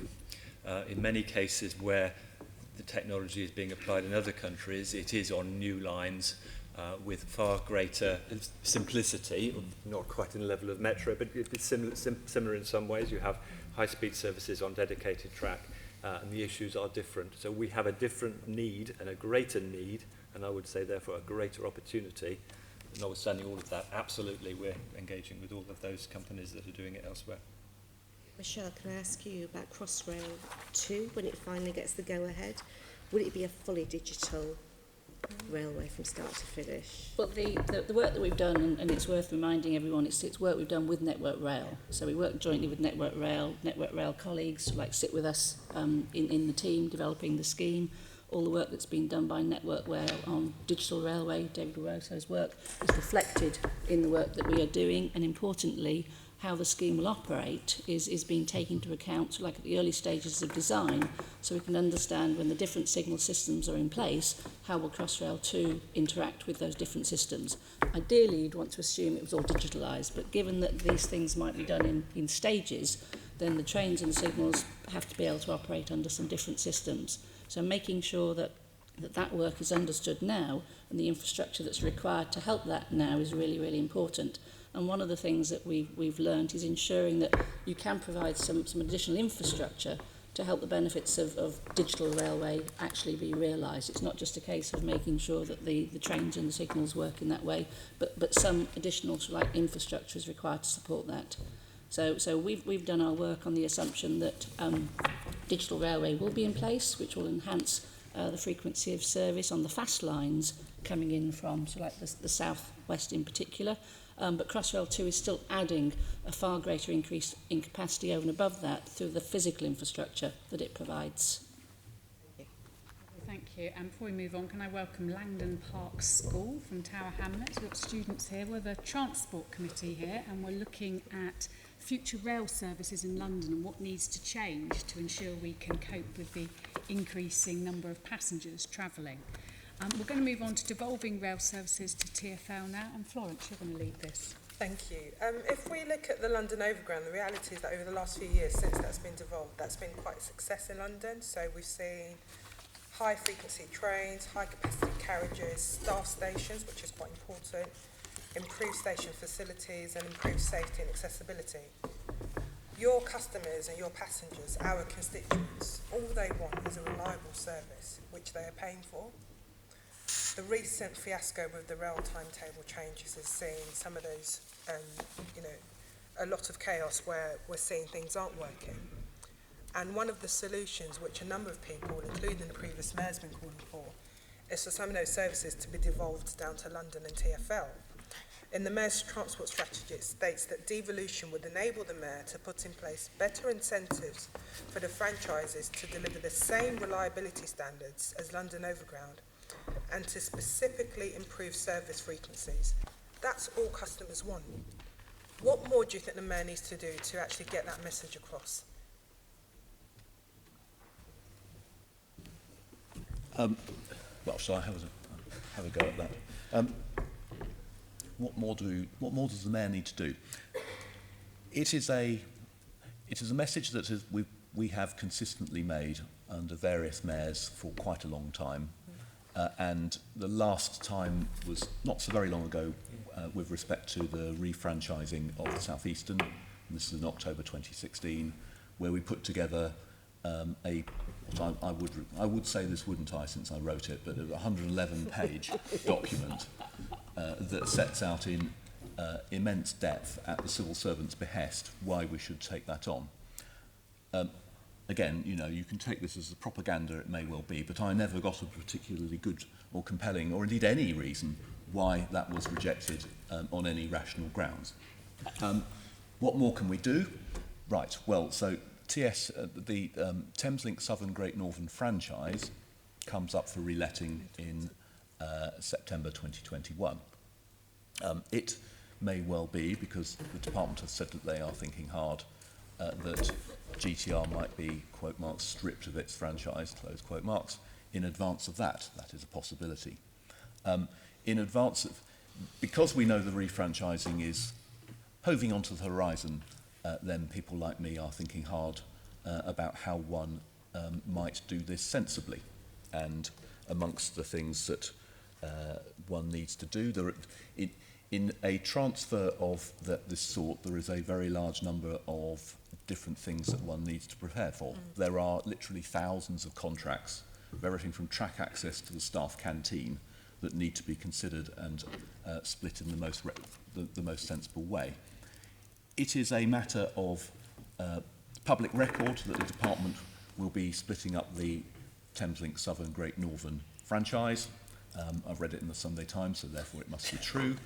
And therefore we want to be part of the study that the department will be undertaking, as we understand it, to look at how that is most sensibly done. That study is called a remapping study. And the Secretary of State has made some reference in the fairly recent past to the possibility of, for example, the contracting authority for the services out of Moorgate, which are currently part of TSGN, to become part of TfL's remit instead. So therefore, what more needs to be done is that we need to go through the couple of thousand contracts or so with respect to that part of the railway to work out how we do that.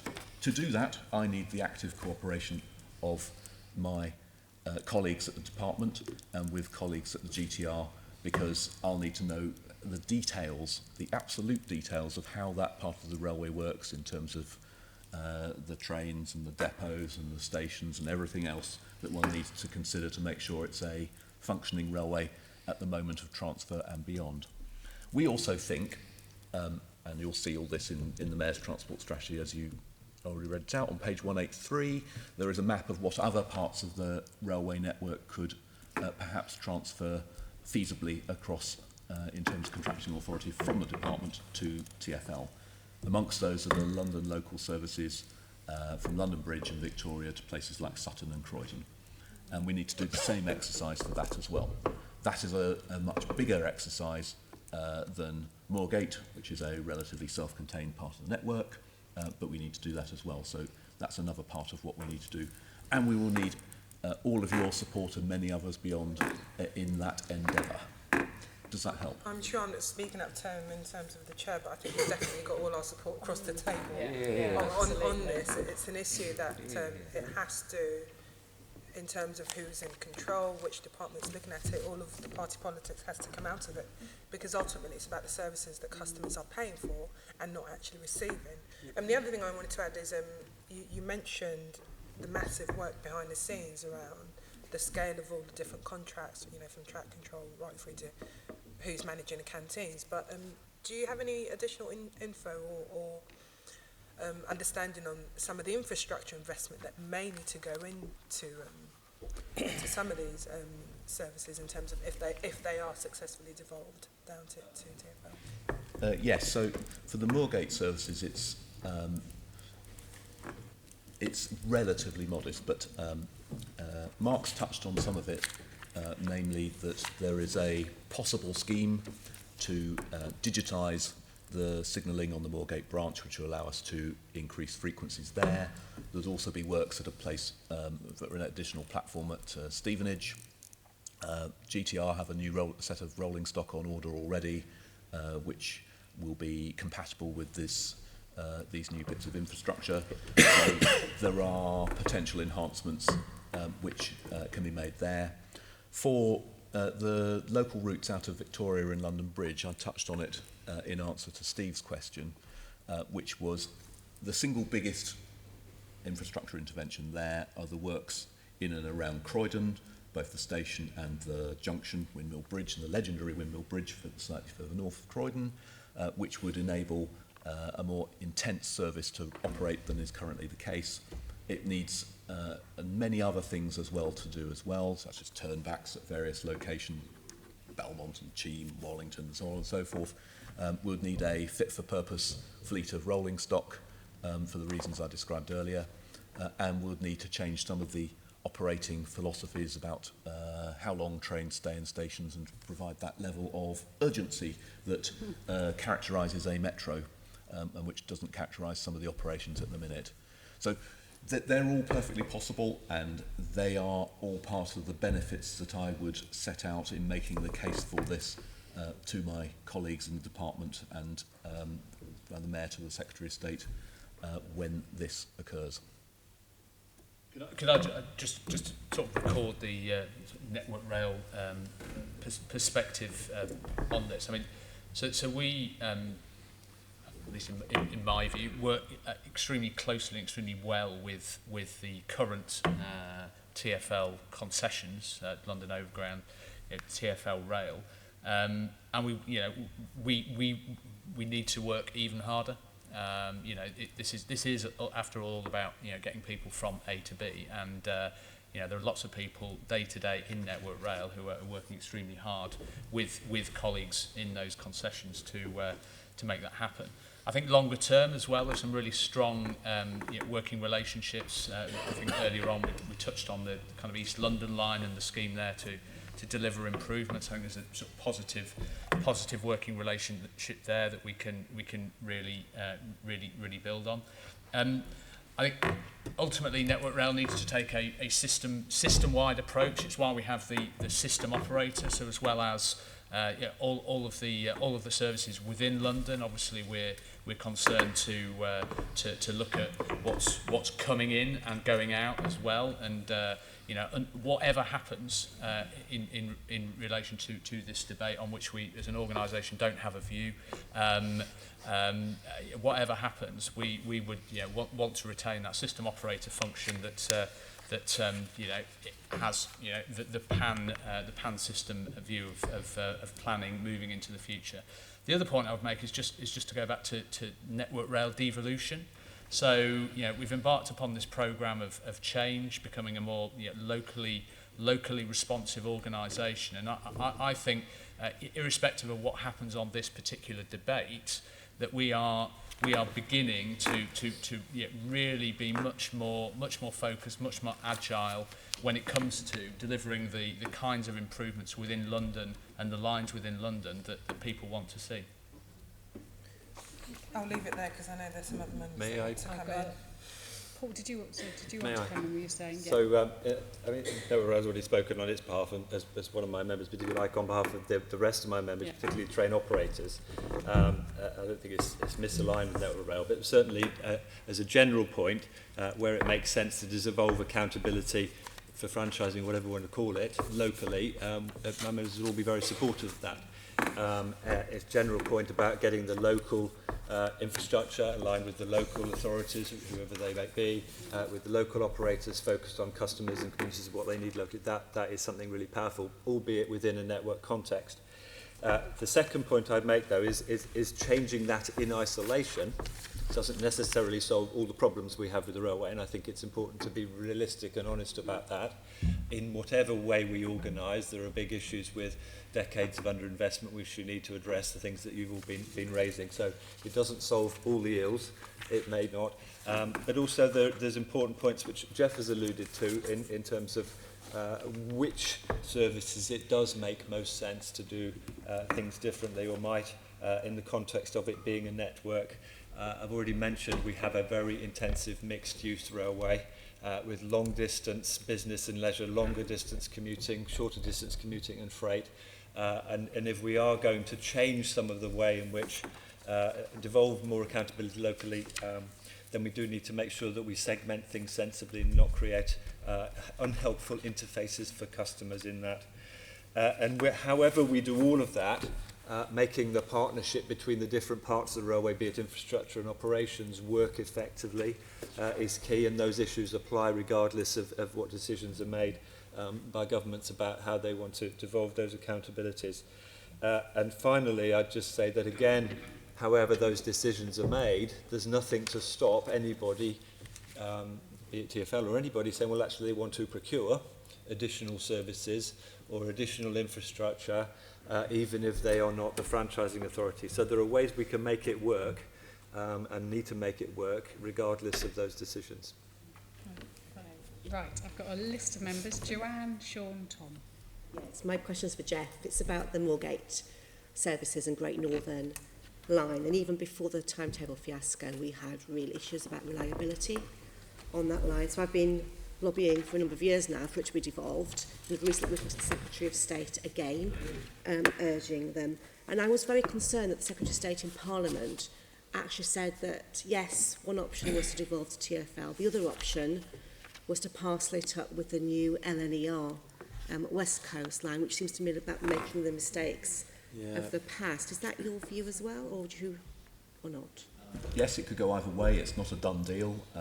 I think it would be a mistake to parcel up with the East Coast operator because I think they'll put their time and energy into longer distance routes where there's a lot more discretionary travel and where the average fare is, for London to Edinburgh, unsurprisingly, a darn sight higher than it is to Alexandra Palace. And I think it will be a mistake commercially, operationally, and from all customer perspectives, absolutely. Then my final question is, apart from the Secretary of State for Transport, have you come across anyone who doesn't believe it should be devolved to TfL? I have, but they're few and far between. Thank you. Sean. Just to echo the comments made by my colleague Florence, I think there's a great deal of support for devolving the services down to TfL, locally run, looked at. But to what extent do you think the government the case needs to be made to the government that the chair of TfL will be a good custodian of this, considering the pressures that TfL budgets have because of decisions he has made? Do you think there's an argument that the government can push back and say, well, we're not particularly happy with how the finances are being looked after, so why would we devolve more downward? Well, if the question is one of how are we making priorities locally and whether the department agree with the priorities we make, that's the purpose of devolution in some sense, that decisions can be made more locally and you might agree or disagree with those. If it is about the state of finances of TfL more generally and our financial management, then I'd have absolutely no problem defending that in terms of the volume of efficiencies that we've delivered over the years and the recent past, and the decisions that we've taken to get many more quarts out of the pint pot. We will have a affordable plan for these things, which we can afford to make the improvements that we want to make on behalf of the railway users of London, and one that will balance, and we'll be able to defend that and show that it's value for money, and indeed that it will do good things for the London economy and the wider economy as well, and indeed square off the various trade-offs and interfaces that there are with a mixed traffic railway, which is nothing new and which London Overground deals with on a daily basis on the East London Line, North London Line and elsewhere. So I think whilst these are all legitimate questions, all of them have very compelling and relatively easy to make answers that we've done in the past and we shall do again next time round. Okay, but I think the arguments around TfL's budgets and the efficacy of your forecast rise in income because of increased passenger volumes is a whole other argument. But of course, it does have some historic tale that suggests they haven't been that accurate. We're predicting very big uprises in passenger numbers to cover what conceivably is a very large hole in TfL's finances going forward.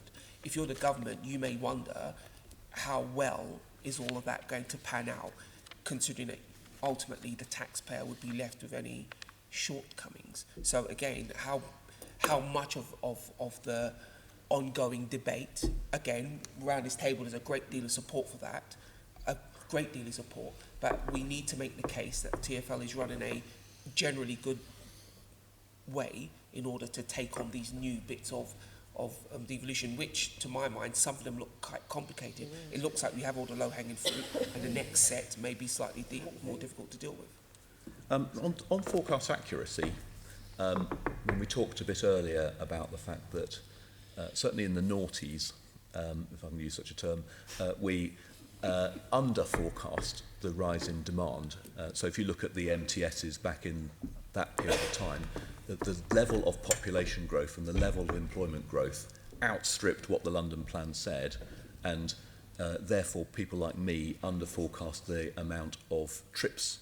Now, then more generally on the overground, I was in an idle moment yesterday looking at the forecasts that we made with respect to the overground back in 2009, 10, 11, 12, round about then, and seeing whether they were worth the paper they were written on. And actually they were pretty close Now, I might say that, whisper it quietly, they might have been close but for all the wrong reasons, but they were nonetheless reasonably close. So, for example, in 2012, when we were forecasting the impact of all the changes to the overground we were getting, the extension of the East London line round to Clapham Junction, we were increasing the length of the trains, we were trying to forecast what was happening to population and employment around many of these routes, which pass through a whole crop of opportunity areas. Then we looked at the forecast for this year was 175 million trips for all the bits relative, except West Anglia, which transferred later, a bit of a technical answer, and we're there or thereabouts. We're about 170, 173, something like that. Not bad, I would say, on that particular occasion. So I'm quite willing to defend our forecasting record, and I think that what we set out as well in terms of forecast for South Eastern when we were doing that was, again, perfectly defensible as well, and indeed more generally across our financial management as well. I think we've got a credible record. I would say that, wouldn't I? But also looking at the evidence from previously from people like Stephen Joseph, for example, I did note that he said words along those same lines in your evidence session previously. I'll stop there, Chair, because of time, but I will say this: the forecast for the uplift in passengers on the Elizabeth line, that looks slightly optimistic to me, and notwithstanding, is still TfL has massive challenges around its budget that they are material factors. And we're going to be asking questions tomorrow at Budget Committee on that subject. Tom. Thank you, Chair. Yes, do you think that the Mayor and indeed all of us here who make the case for devolution need to be talking more about outside of London and making the case of the benefits of those areas? Because there has been this argument that, you know, has crept in, which is that, oh, well, because all these lines, even though TfL has been running services, or London Underground has been running services outside of London for well over 100 years, there's an issue with accountability because TfL and the Mayor are not accountable to them. Even though, you know, you could argue, well, how accountable are ministers in the Department for Transport to these areas? Do you think that we need to be making, the Mayor needs to be making more of a case, sort of winning over MPs? I think a lot of local authorities around London have won over already, but making the case of the benefits of those areas, they're not going to miss out on services, they're actually going to benefit from TfL running their services. Yes, absolutely. I might not often say this, but I would direct you to Grant Shapps MP's Twitter feed. And there is one such example of an extremely enthusiastic, he's MP for Welling Hatfield, a very, very enthusiastic person in support of the transfer of the Moorgate services, for example. And absolutely, if you talk, we got a letter from Hertfordshire County Council not very long ago saying a version of the same thing. But your point absolutely applies that yes, we need support from outside.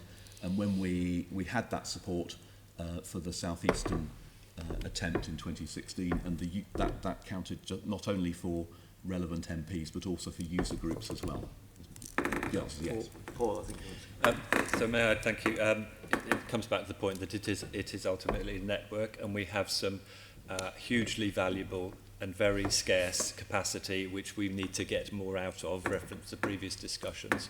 But also we need to use that capacity for the sort of commuting services Geoff is highlighting here, but also there's longer distance flows in the East Coast, very long distance flows, business hugely important for our economy as a whole.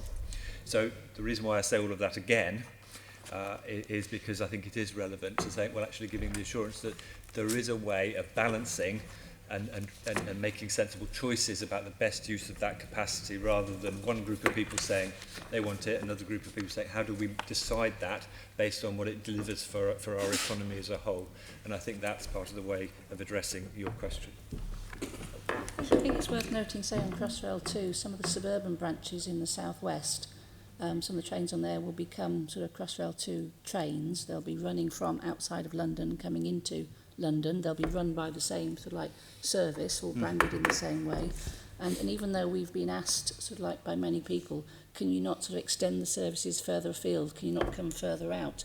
Actually, what they do want is they want more longer distance non-stopping trains rather than the Crossrail 2 trains. The Crossrail 2 trains are good for serving those centres just outside of London with the services that they require, but by building the Crossrail 2 infrastructure, we at the same time actually enable an increase in those faster mainline services. So we're helping both passengers, the longer distance passengers, but importantly the passengers outside of London that are closer to London that actually want a stopping service, as well as those inside of London.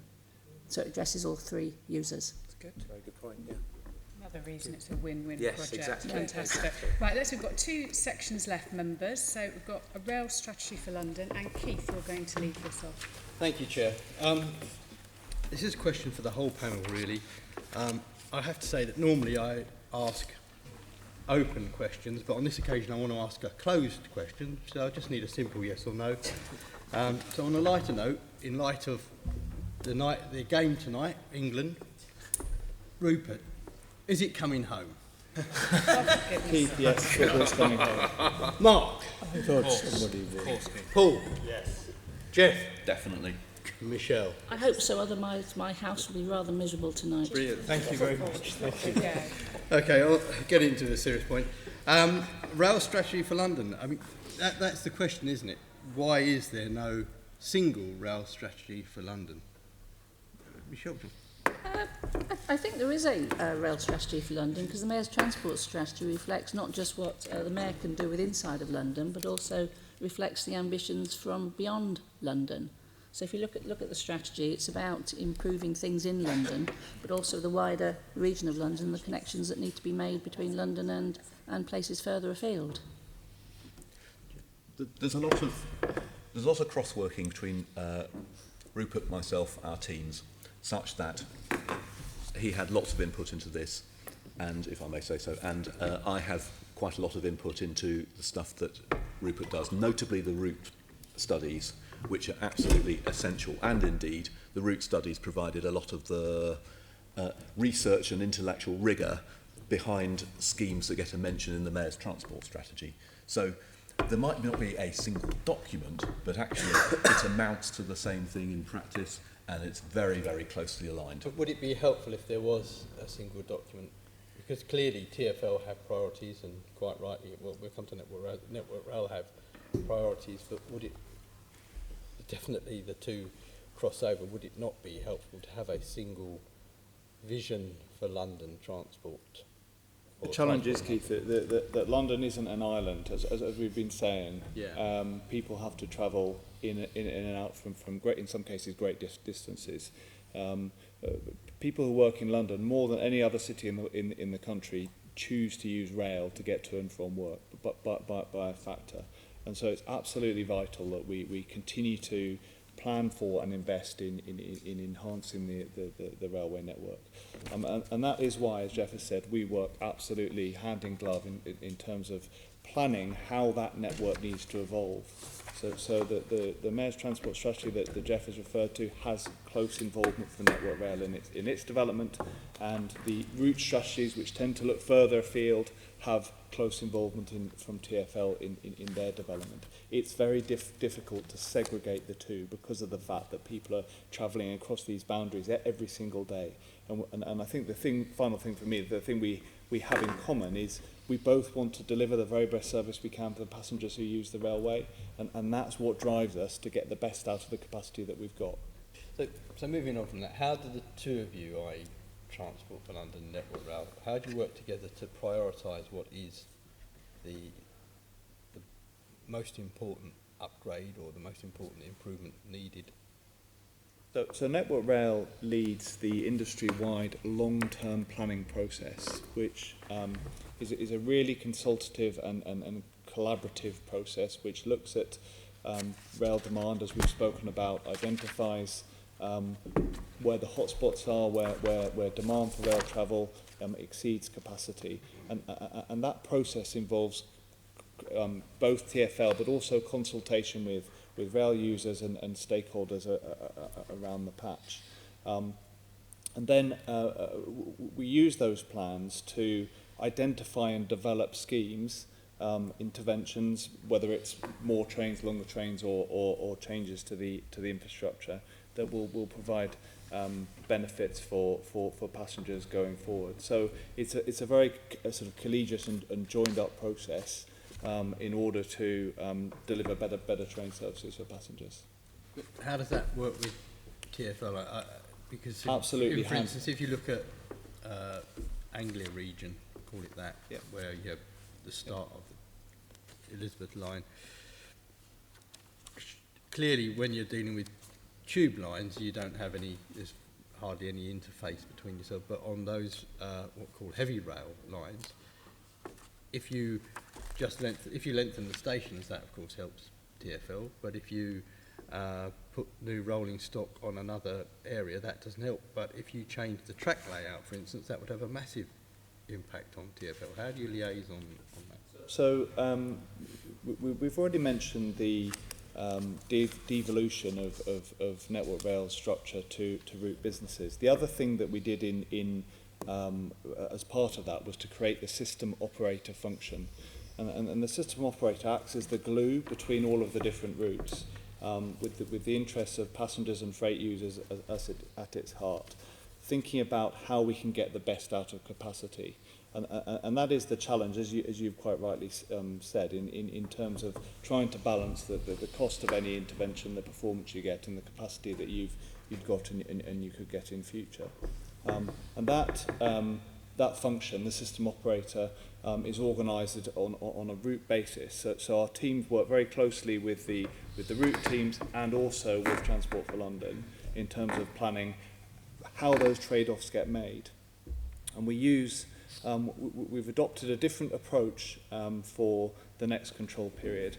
Rather than making commitments at the beginning of the control period to deliver loads of projects for a certain amount of money, we're now working with government funders and third-party funders to take decisions on a relatively incremental basis when we know we're ready to make a commitment and we understand what the benefits are of a particular scheme, what it's going to cost and when it can be delivered. And that business case approach to deciding which schemes should be prioritised and brought forward involves TfL in the decision-making process so that we can get the best out of the network that we've got.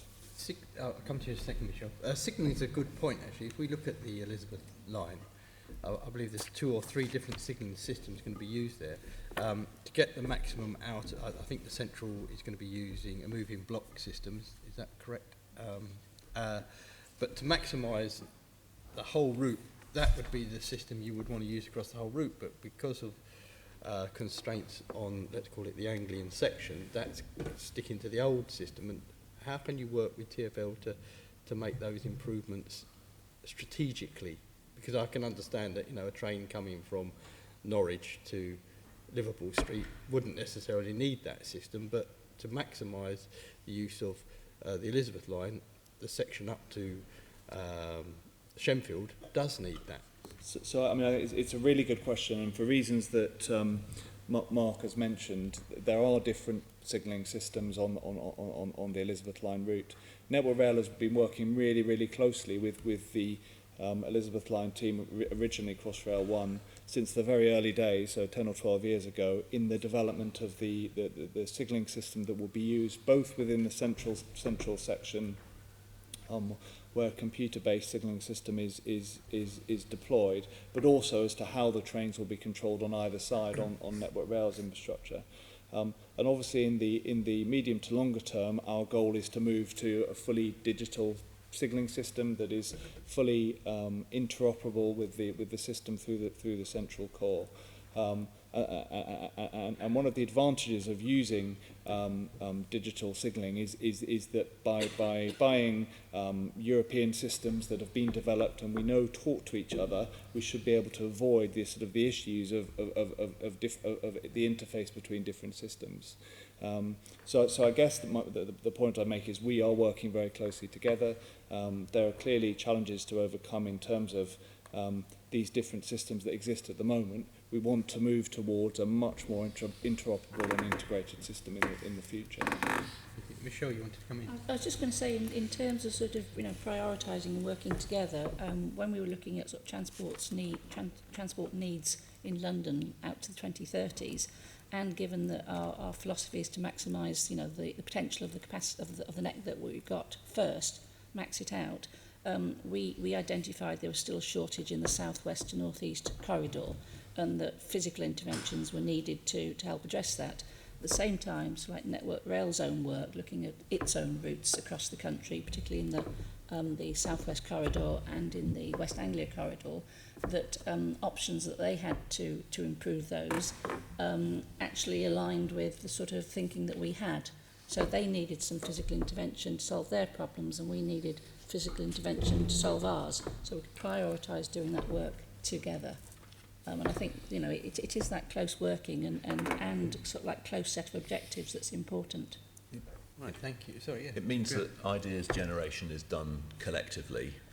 We've got a model that we all buy into and use. We've got a common methodology, and that means that when it comes to picking the priorities from the long list that is generated from that process, we've got stuff that is more often than not all in apples rather than apples and pears, and therefore the decision making across our organisations is relatively simple and straightforward, and therefore one can come up with what the priorities are for the short, medium and long run, hence, you know, Crossrail 2 in the long run, and as opposed to Brighton Mainline and more in the here and now kind of thing. Okay, good. So moving on from that, Geoff, those priorities, how do those priorities fit in with the wider priorities for London, such as housing and employment?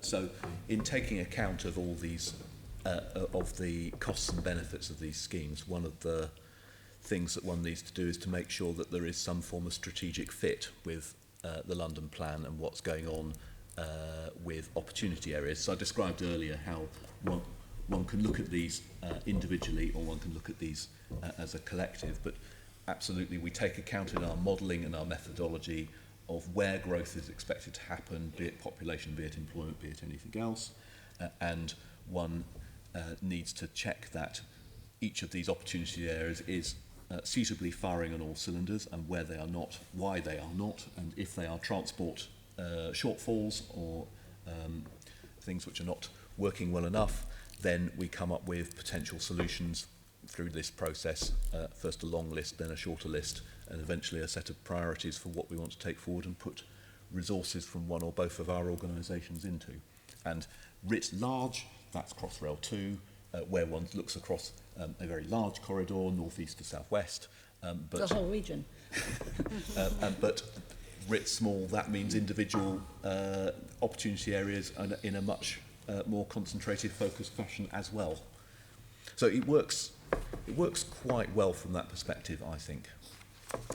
I was going to say that there is a sort of like an increased emphasis on supporting housing and enabling housing to happen as much as there is in terms of improving transport connections to jobs.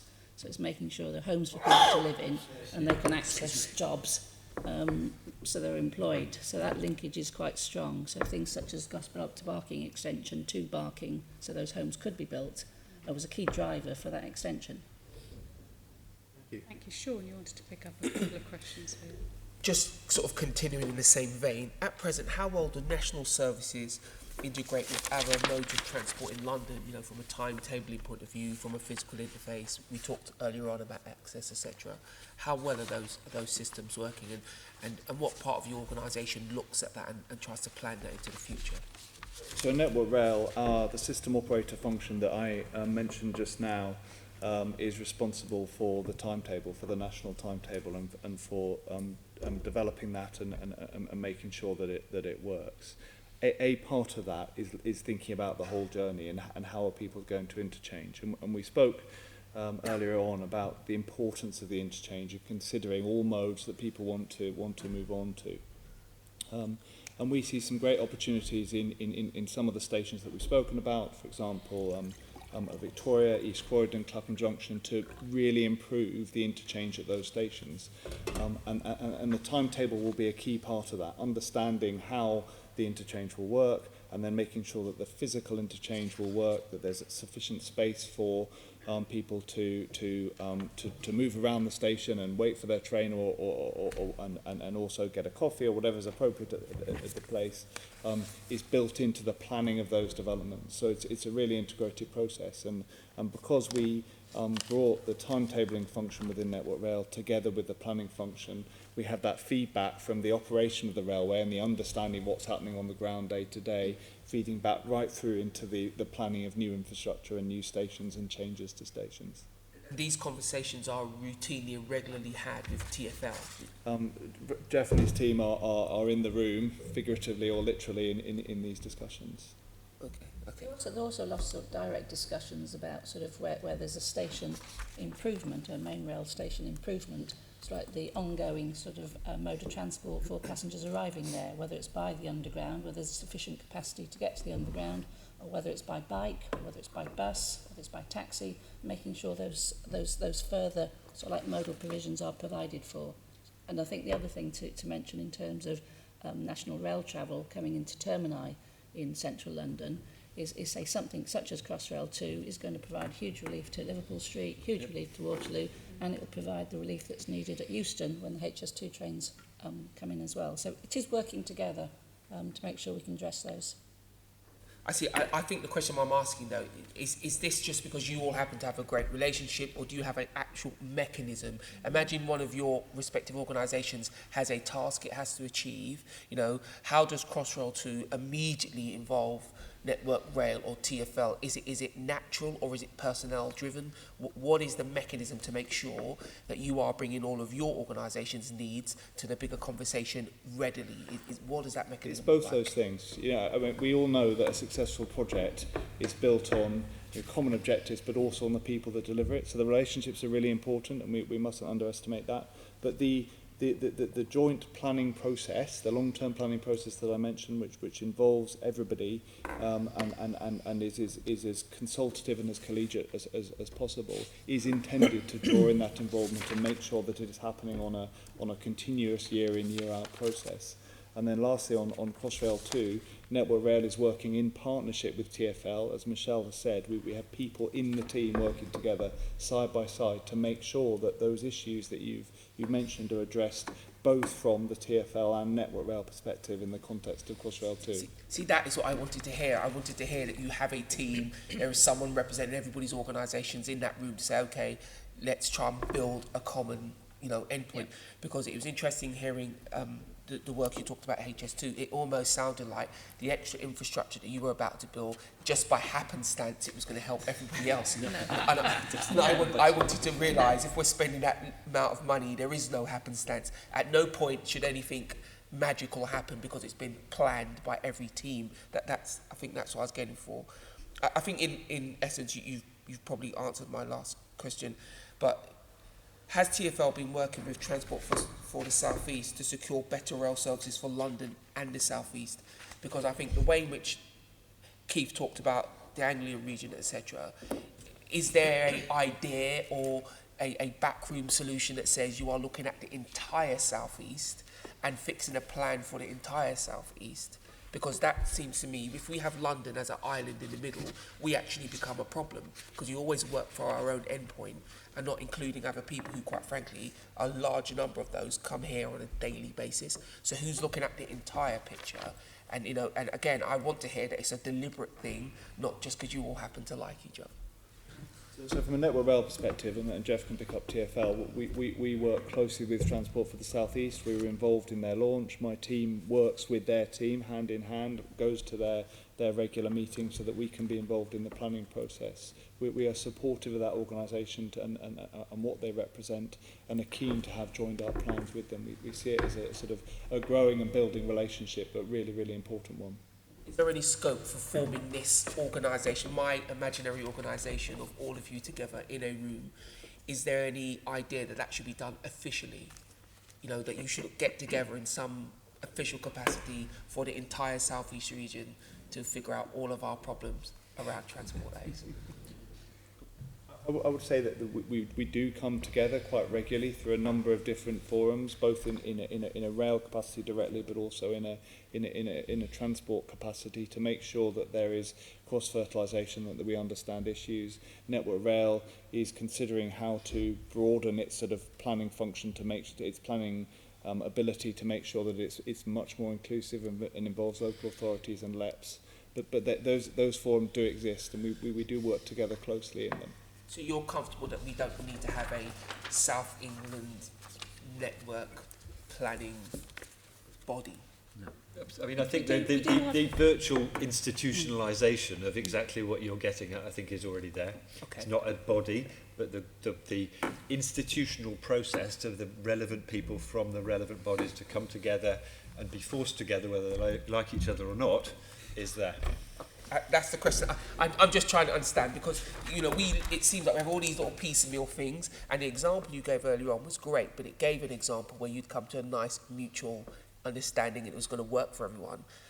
Politics teaches you to look for the points where you don't have an understanding and who's going to resolve that in the speediest fashion. That's why I want to understand that you're comfortable as professionals that virtually exists and that is good enough to achieve these tasks. That's enough from me, Chair.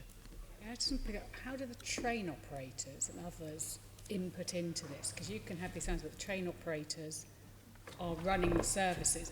Do you have the opportunity when developing the strategies, whatever, to feed in the process that we've been talking about it includes them in all of that. So Network Rail, on behalf of all of the mainline rail companies, including the operators, manages that process. In a sense, it's part of Rail Delivery Group that it does that. So that they are involved in that. The extra layer, if you like, there's a long-term planning and strategic element, but to varying degrees in different parts of the railway, when you go out for competitions, you want innovation from the market. So that's an extra layer on some of this in some cases where people in the competitive process are coming up with different ideas, but that should be built upon the long-term strategic planning process that they're already involved in. Thank you. Now we'll move to our final section, which is, we've talked about all these wonderful things all morning, but how do we fund London's rail network? Can I just ask a quick point Yes, on interchange first? Because just going back, just very quickly, thank you. Were you just talking about interchange between rail services, or do you look at how interchange between sort of buses and things completely like that? Completely intermodal, transport interchange. Intermodal. Yeah. And how would, one of my previous investigations into future rail and looking partly at the data, how helpful would it be to get sort of that city map of data back when it comes to planning rail services and interchange between other modes of transport? So City Mapper sort of relies on timetabling data and information that comes from rail operators and from TfL. So in a sense, it becomes a bit circular. I think the other point is that we certainly in the Network Rail stations, and I'll let Geoff pick up on the TfL ones, we regularly count the number of passengers going in and out and understand their movements. And in fact, at Waterloo and also at Clapham Junction, we're in the process of installing some really high-tech passenger movement sensors so that we can understand how crowds move during normal operation and in times of delay, so that we can better manage the process through the station. So Geoff, do you want to pick up on TfL? We also have the means to turn counts at particular points into matrices of how many people are going from where to where else, and you can trace those through from one part of the transport network to another, reflecting the fact that there are a large number of trips that go from the underground to the heavy rail or to Docklands Light Railway or buses or whatever. Or walk. Yes, I wouldn't say that all this is perfect, and it's an aspect of big data that people like me have an immense interest in to try and do that. So you do Wi-Fi data, haven't you, as well? To see we have within the underground. So with the underground, you've got lots of different route choices, and so Oyster will tell you where people tap in and tap out, and Oyster will also infer where people tap out if they, like a bus, they don't have to. Oyster won't tell you if where they're walking to and from. and it won't tell you how they're making their way through on a. If you're going from Stratford to Bond Street, you've got two ways from the Central and Jubilee at the moment, and a third way in the Elizabeth line fairly shortly. But you can use various means, of which Wi-Fi is one, to work that kind of stuff out, which is important for people like me because I want to know how many trains to run. And we're getting better at being able to join the dots between the different modes. Walking is a bit harder because you don't need an order to go walking, but it's still possible with various other sources. Okay, thank you. Keith wants to come in on this point specifically. It's a nice point. TfL supplied data to different organisations such as Citymapper, and we supply that information for free, which is good because they then have their own apps. Now, as far as I understand, I've actually met with Citymapper. They would be quite willing to share their information. Now, the information they have that you don't is they do know where the person starts their journey, and they do know where they get off the bus. So why don't we make more of an effort to work with them? We give them free data. I'm sure that in exchange they'd be prepared to supply certain data to yourselves. Sadly, not free from them would be the answer. So we have a policy of giving free data through our feeds, and many apps have resulted of that. Citymapper, of course, have their own app, and they ask to track all of you, and myself is on my phone as well, and they collect all that data, but they are not so very munificent that they give it away for free, sadly. And whilst if they were able to do that, I would be absolutely delighted, but we have our other methods to which we feel more cost effective. Has that conversation been had with Citymapper? You supply free data to them. Surely there must be some quid pro quo, as they say in French. You might have hoped so, but it hasn't. We haven't managed so to find just yet. Okay. This is one of our recommendations in our future transport report, that actually a condition of you giving the data for free is that you get anonymised data back from apps so that you can use it to help plan transport in the city. And I think we're going to be pursuing that further because we think it's very valuable. Right, let's look at funding all this. Yes. Come on, Tom. So my question is, well, basically, particularly with, a lot of sort of anti-London sentiment, a desire by government to, not to be seen to be just funding things in London, to be funding things elsewhere. How are we going to secure funding for the rail improvement projects that we need? So there are several points I think that are worth addressing in this really good question. As we've already explained and demonstrated, it's essential that we keep investing in our infrastructure in London, transport infrastructure in London, in order to keep the city moving and so that it can continue to be an economic boost for the country. There are different ways of doing that, and I've explained a little bit about how in Network Rail we see blended funding, so hybrid funding, different types of funding as one way forward to make sure that we're able to continue the investment that we believe is essential. And that's a process of using funding from government and funding for third parties. And we have established our Open for Business initiative and created roles, people in positions around the country to engage with organisations who are interested in investing in the railway. And that isn't necessarily just about building new railway or new facilities on the railway.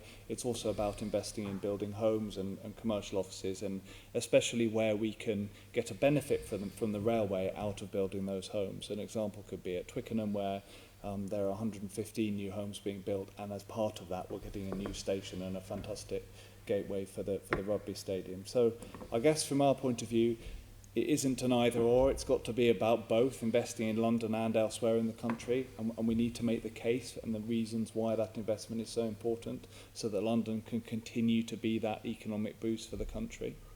I suppose there is the case of about jobs as well. I mean, I think that, even when in transport investments in London, often it creates wider economic benefits throughout the rest of the country.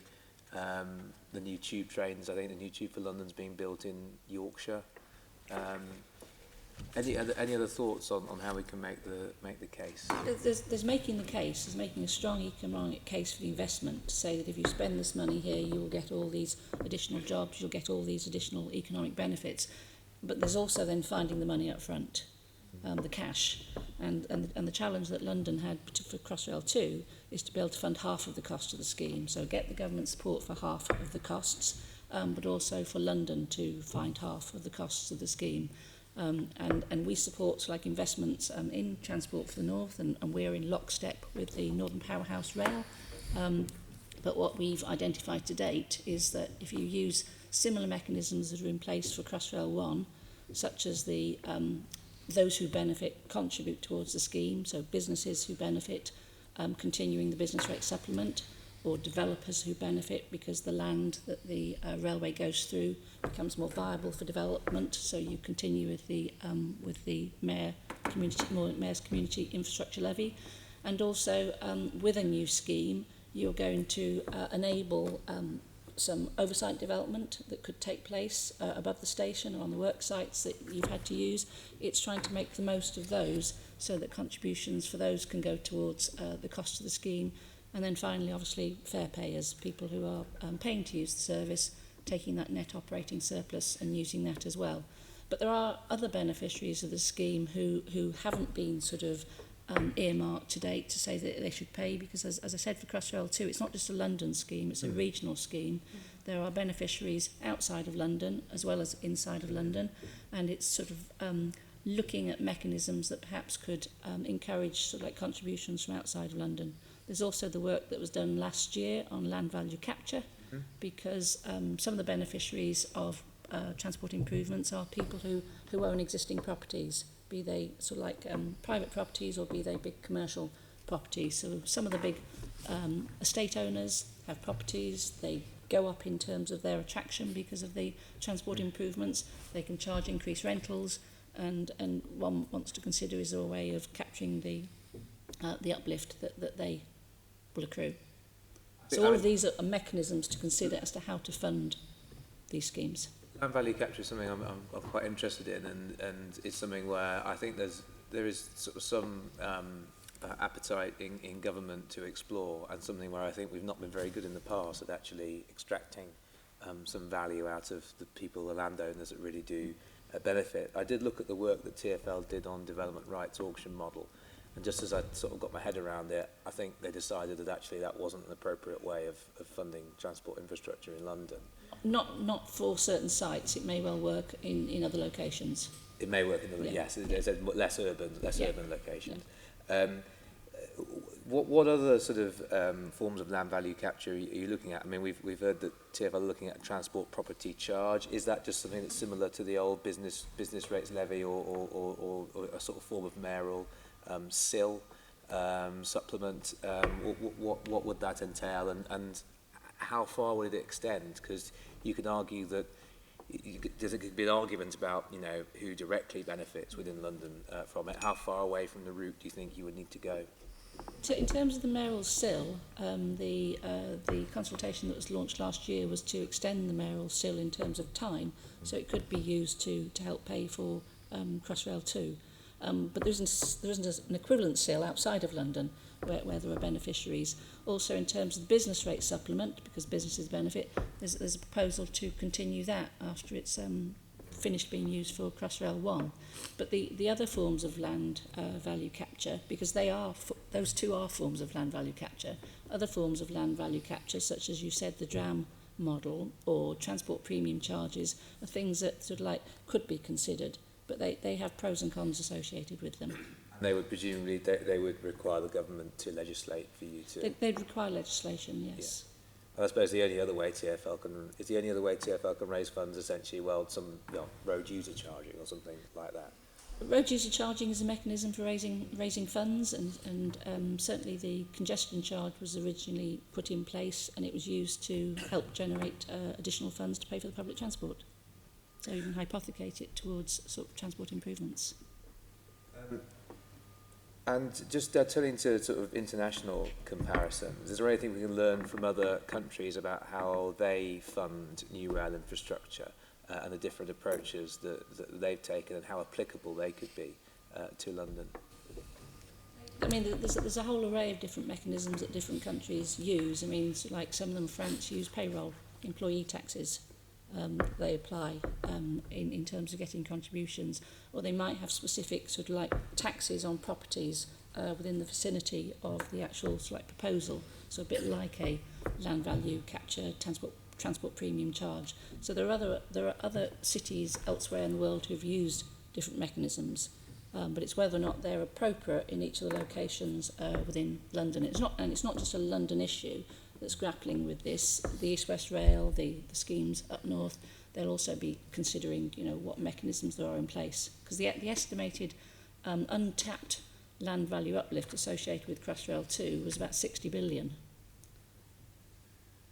So if how much of that do you think did we actually manage to claw back for the taxpayer?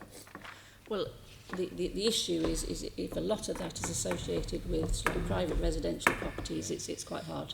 Yeah. Just quickly again on terms of authorities around London. I mean, how open do you think they would be to essentially sort of going to the government and saying, you know, if this is going to make this happen, we will volunteer to have some sort of charge? Is it important enough to them that they would be willing to make that sort of case? There's a huge amount of support in the counties and the districts outside of London, particularly for Crossrail 2. A huge amount of support that's been expressed, and I think sort of if the situation arises that we need sources beyond the ones that I've just described, then there'd need to be conversations. Okay, thank you.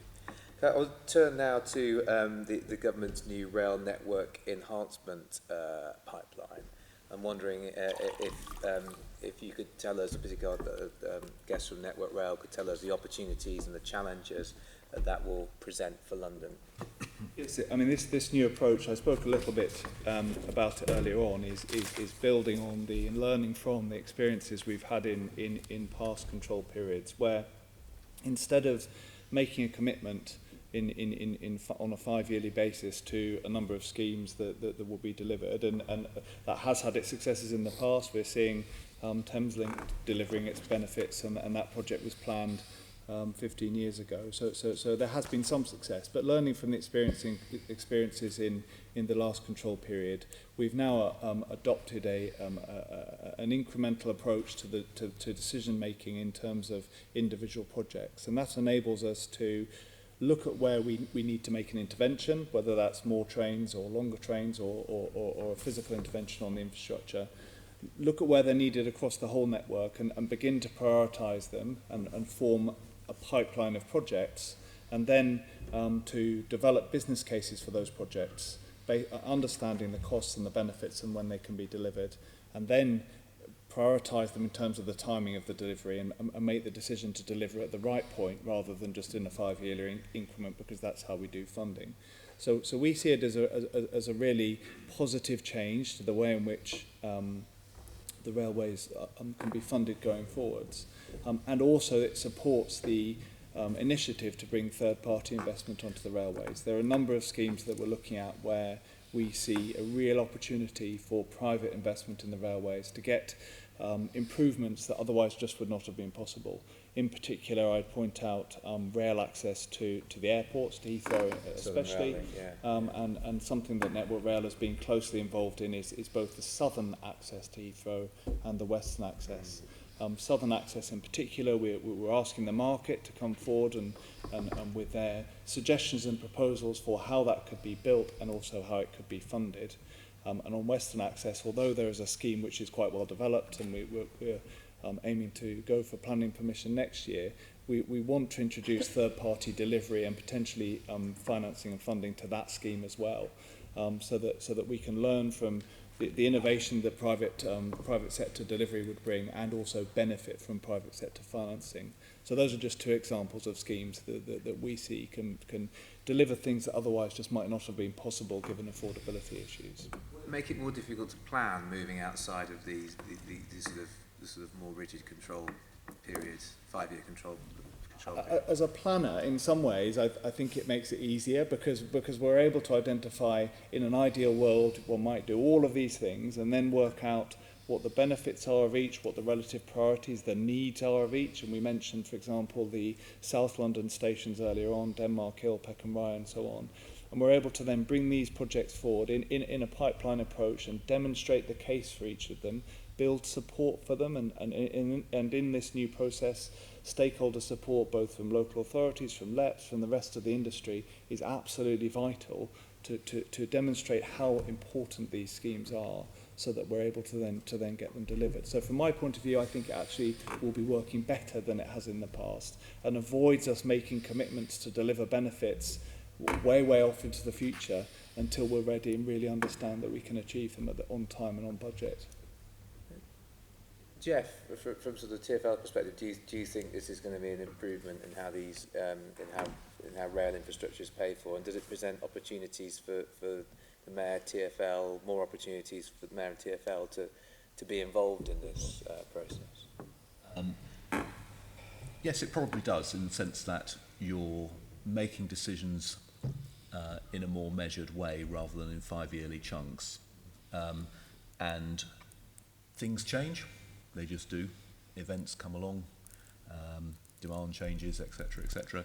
So it's not without some concern that one loses a longer term, a 5-yearly look ahead, but it has a lot of strengths as well. So my response, as you can hear, is somewhat on the fence on this one, but I can see why we're doing this, and I can see the advantages of it. Flexibility. Yes, absolutely. Yeah. Any other comments on this? I'd pick on Geoff's point at the end there and say we mustn't lose a forward look. Yeah. Making decisions at the right time for the project, I think, is really important, and that's one of the lessons, but we mustn't throw out the need for a rolling forward view as to what we need, to your questions earlier about strategy for the whole of London, the South East, and the whole of the railway network. That forward. Do you think we need an even further view ahead as well? Absolutely. Not even thinking just into the 5 years. I mean, I think in Paris Metro looks, I think, 20 or 25 years ahead or something like that. So there's a difference in that context between the planning and the strategy and thinking what it is we want to do and how we're going to get there, and then making the case for funding, which the second bit previously was in 5 years chunks, and in some ways was unhelpful because it forced people to plan in 5-year chunks. If we're separating out what's the strategy, what's the plan, when are we making decisions for projects and funding of those projects, I think it actually makes it cleaner. And my final question is, I mean, what are the key projects for London that should be put forward for the RNEP? And I might just ask each of you for one, just make you choose. And I'll start with Michèle. I wonder what Michèle will say. You know what I'm going to say. Crossrail 2, there we go. The biggest priority in our I know we're going to get it, Michèle. Yes. There we go. Excellent. So absolutely it's the biggest priority. The thing which is a bit more here and now is Brighton Mainline. Okay. It's my only. Well done, my two, so I'll have both of those. Well, you can. Okay. Well, they've been taken off out of the weather now. So you can choose a different one. No, I was going to choose Brighton Mainline. I think it's really key in terms of unlocking a lot of that capacity. Okay. I'd say on a stations front, probably on a stations point, probably Clapham Junction. Yeah. Is a really big one. Yeah. And I think showing how joined up we are. I mean, those are the projects that I would have chosen. So I will only add. Let's not forget the smaller stations, the South London stations in particular, where congestion is becoming a real issue. We need to sort those out as well. Fantastic. Thank you all very much. Thank you very much indeed. We've taken a long time on all of that, but some really, really useful evidence. Thank you very much. Thank you, Michèle, for coming in halfway through, and your contribution. Geoff, Paul, Mark and Rupert, really helpful. If there are thoughts you suddenly have after us that you think you wish you'd mentioned and didn't, please write to us as we conclude this. Can we note the report and discussion we've had? Agreed. And can we also delegate to me as chair in consultation with party group leads to agree the final report of this investigation? Delegation. Agreed. A couple more items. Can we note the response from TfL to the future transport report and Agreed. impact report? And can we agree our work programme for the remainder of the year? Agreed. And can we also delegate authority to me as chair in consultation with party group lead members to agree a submission? It's probably going to be to the DFT. Following our work on Behaviour Thames Link Railway, and also it will be to Office of Rail and Road and to the Mayor, and also to agree a response to the Transport for London Congestion Charge consultation. Chair, in that, can we quite clearly make a recommendation about devolution to the Great Northern Line? Devolution in our DFT. Yeah. We'll make sure that's covered. Yeah, lovely, thank you. And the date of our next meeting is not until September. Wednesday the 12th of September at 10 o'clock in the chamber. I've no other urgent business. Thank you, members. Thank you, guests. Thank you. GLA